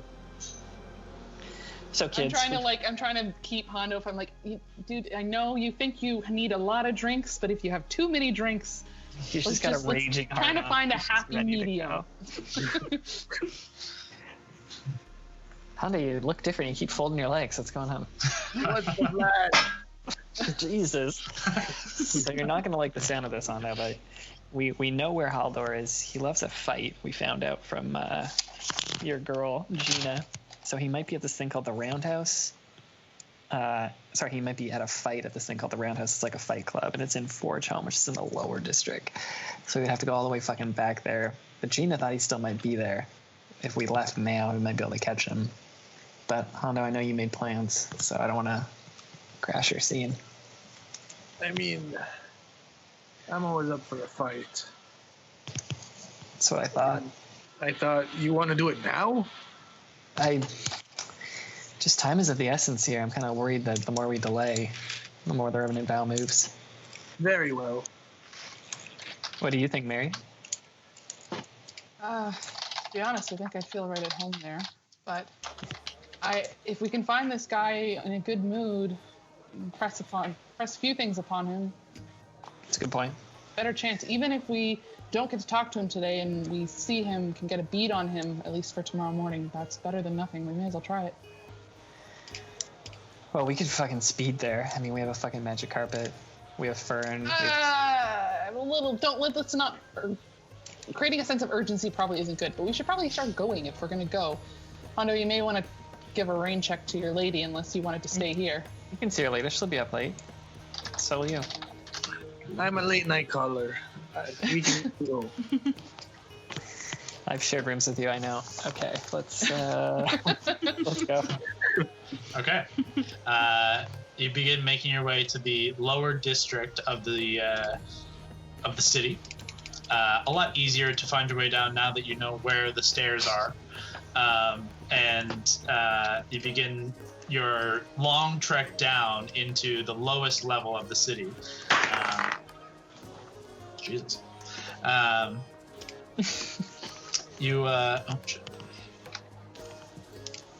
There. It takes you a little while to get down, all the way down into this lower level, and you find a significantly like quiet street. It's weirdly quiet for like such a large city space, and I need everyone to make a perception check. You're killing me. You're killing me. Jesus. Great.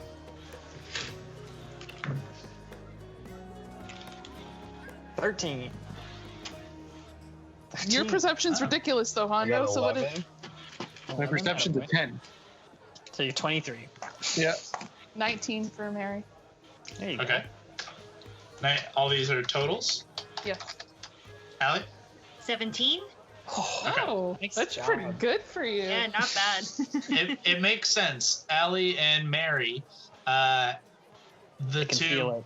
brawniest of the group, you both pick out the sounds of cheering and of fighting and of activity coming from one direction, and you begin leading the party in a direction, and through these kind of darker streets. The streets are more like muddy here, and it's definitely more of a working class area. You find your way to the exterior of the Roundhouse, and make your way inside what is indeed a round house, a large circular building. A bar that stretches all around the exterior for the exterior ring, and in the middle, set within a dug-out pit, you see a massive ringed fighting pit. And in the middle of it, you just see a massive brawl going on. There are 6 dwarves, all just beating the piss out of one another, all in multiple different areas of a fight. And then there's another dwarf who just like, as you enter and look down for the first time, you see his hands up holding 2 claws of this brown bear that he's wrestling with simultaneously, and like throws the bear down, and the bear jumps back up, and he's literally just like fist fighting with a bear. And the crowd is just going fucking ape shit for it. Yeah, this is the roundhouse. This is the place. Is he fighting a fucking bear? Is this what I'm seeing? This is what you're seeing. What do you guys do? I'm ready to fight. Is there like a concierge? Is there like a dude at the front who can explain how this all works? No. Okay, cool. This is the roundhouse. Okay. I'll poke a guy next to me who's watching the fight. You kind of get the attention of a guy who's just like knocking back a mug of ale. Says, what? What's up? Yeah, I got some friends here who want to fight and make some coin. You know what I mean? Yeah, sure. Everyone here wants to fight and make some coin. So, yeah, What so makes you what's the special? queue like? Just this face, bud. You know what I mean? What's the queue like? All right, hang on. Let me get my notes back up.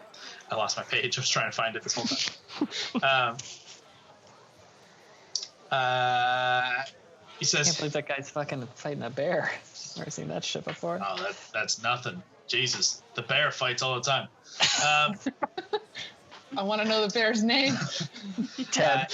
He points over at the far side, above the fighting ring, and there's kind of this like raised section where you can see there's a gate beneath, but there's like, you know, like gladiatorial, like where there's like the crown is like sitting above watching the fighting pit.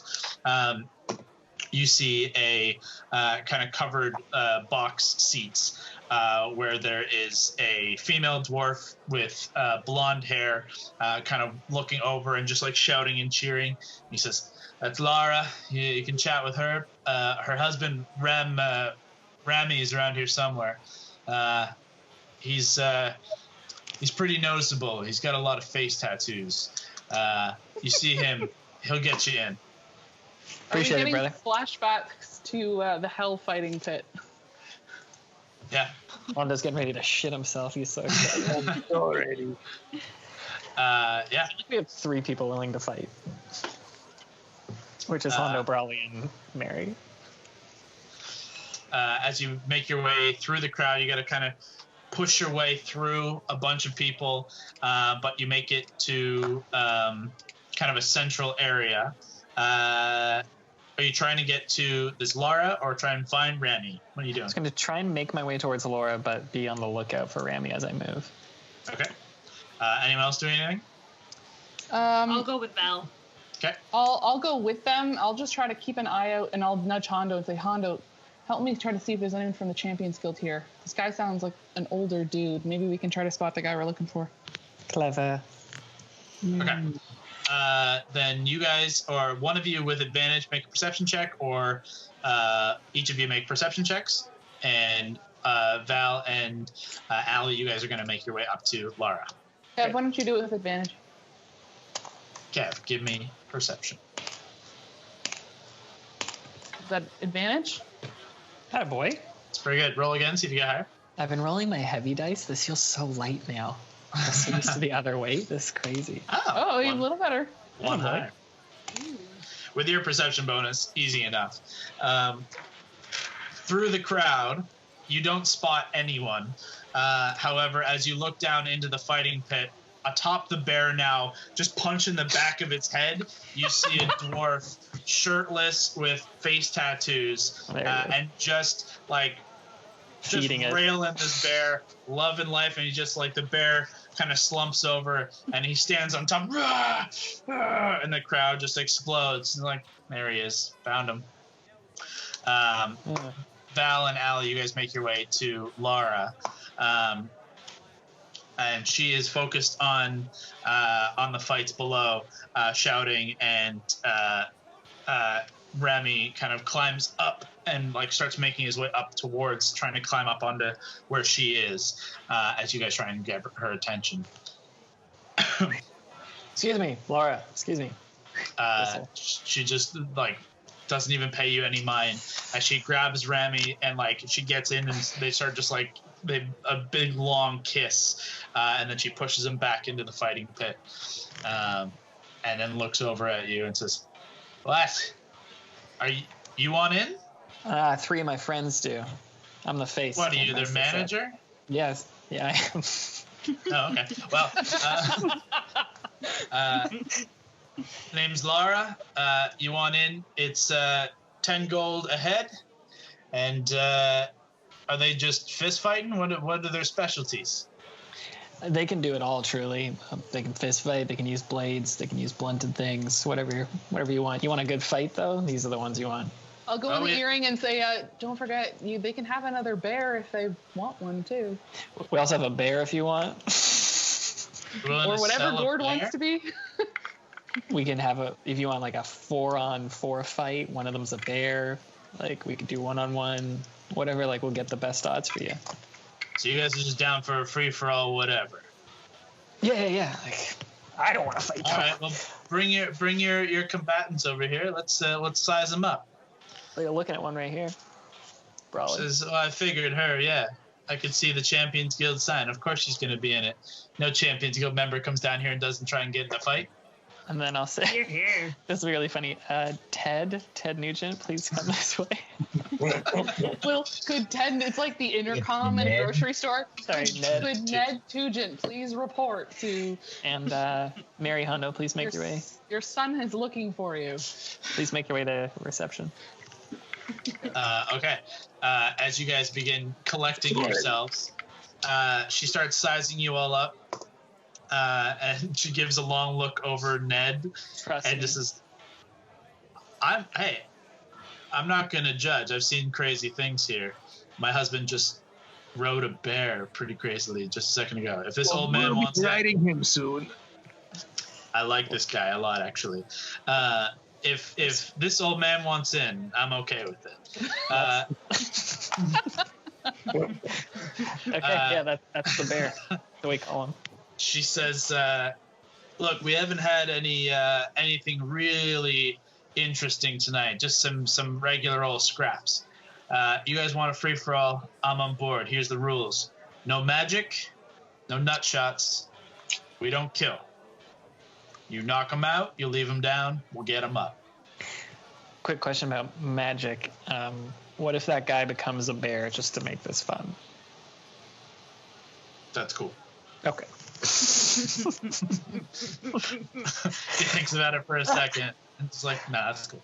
All right. She says, she looks over, she's kind of got a pile of stuff, and she says, all right, yeah. We got one fight ahead of you, and then let me round up some combatants. All right, 10 gold ahead for whoever's in. Let me see. Sure, easy. Here's 40.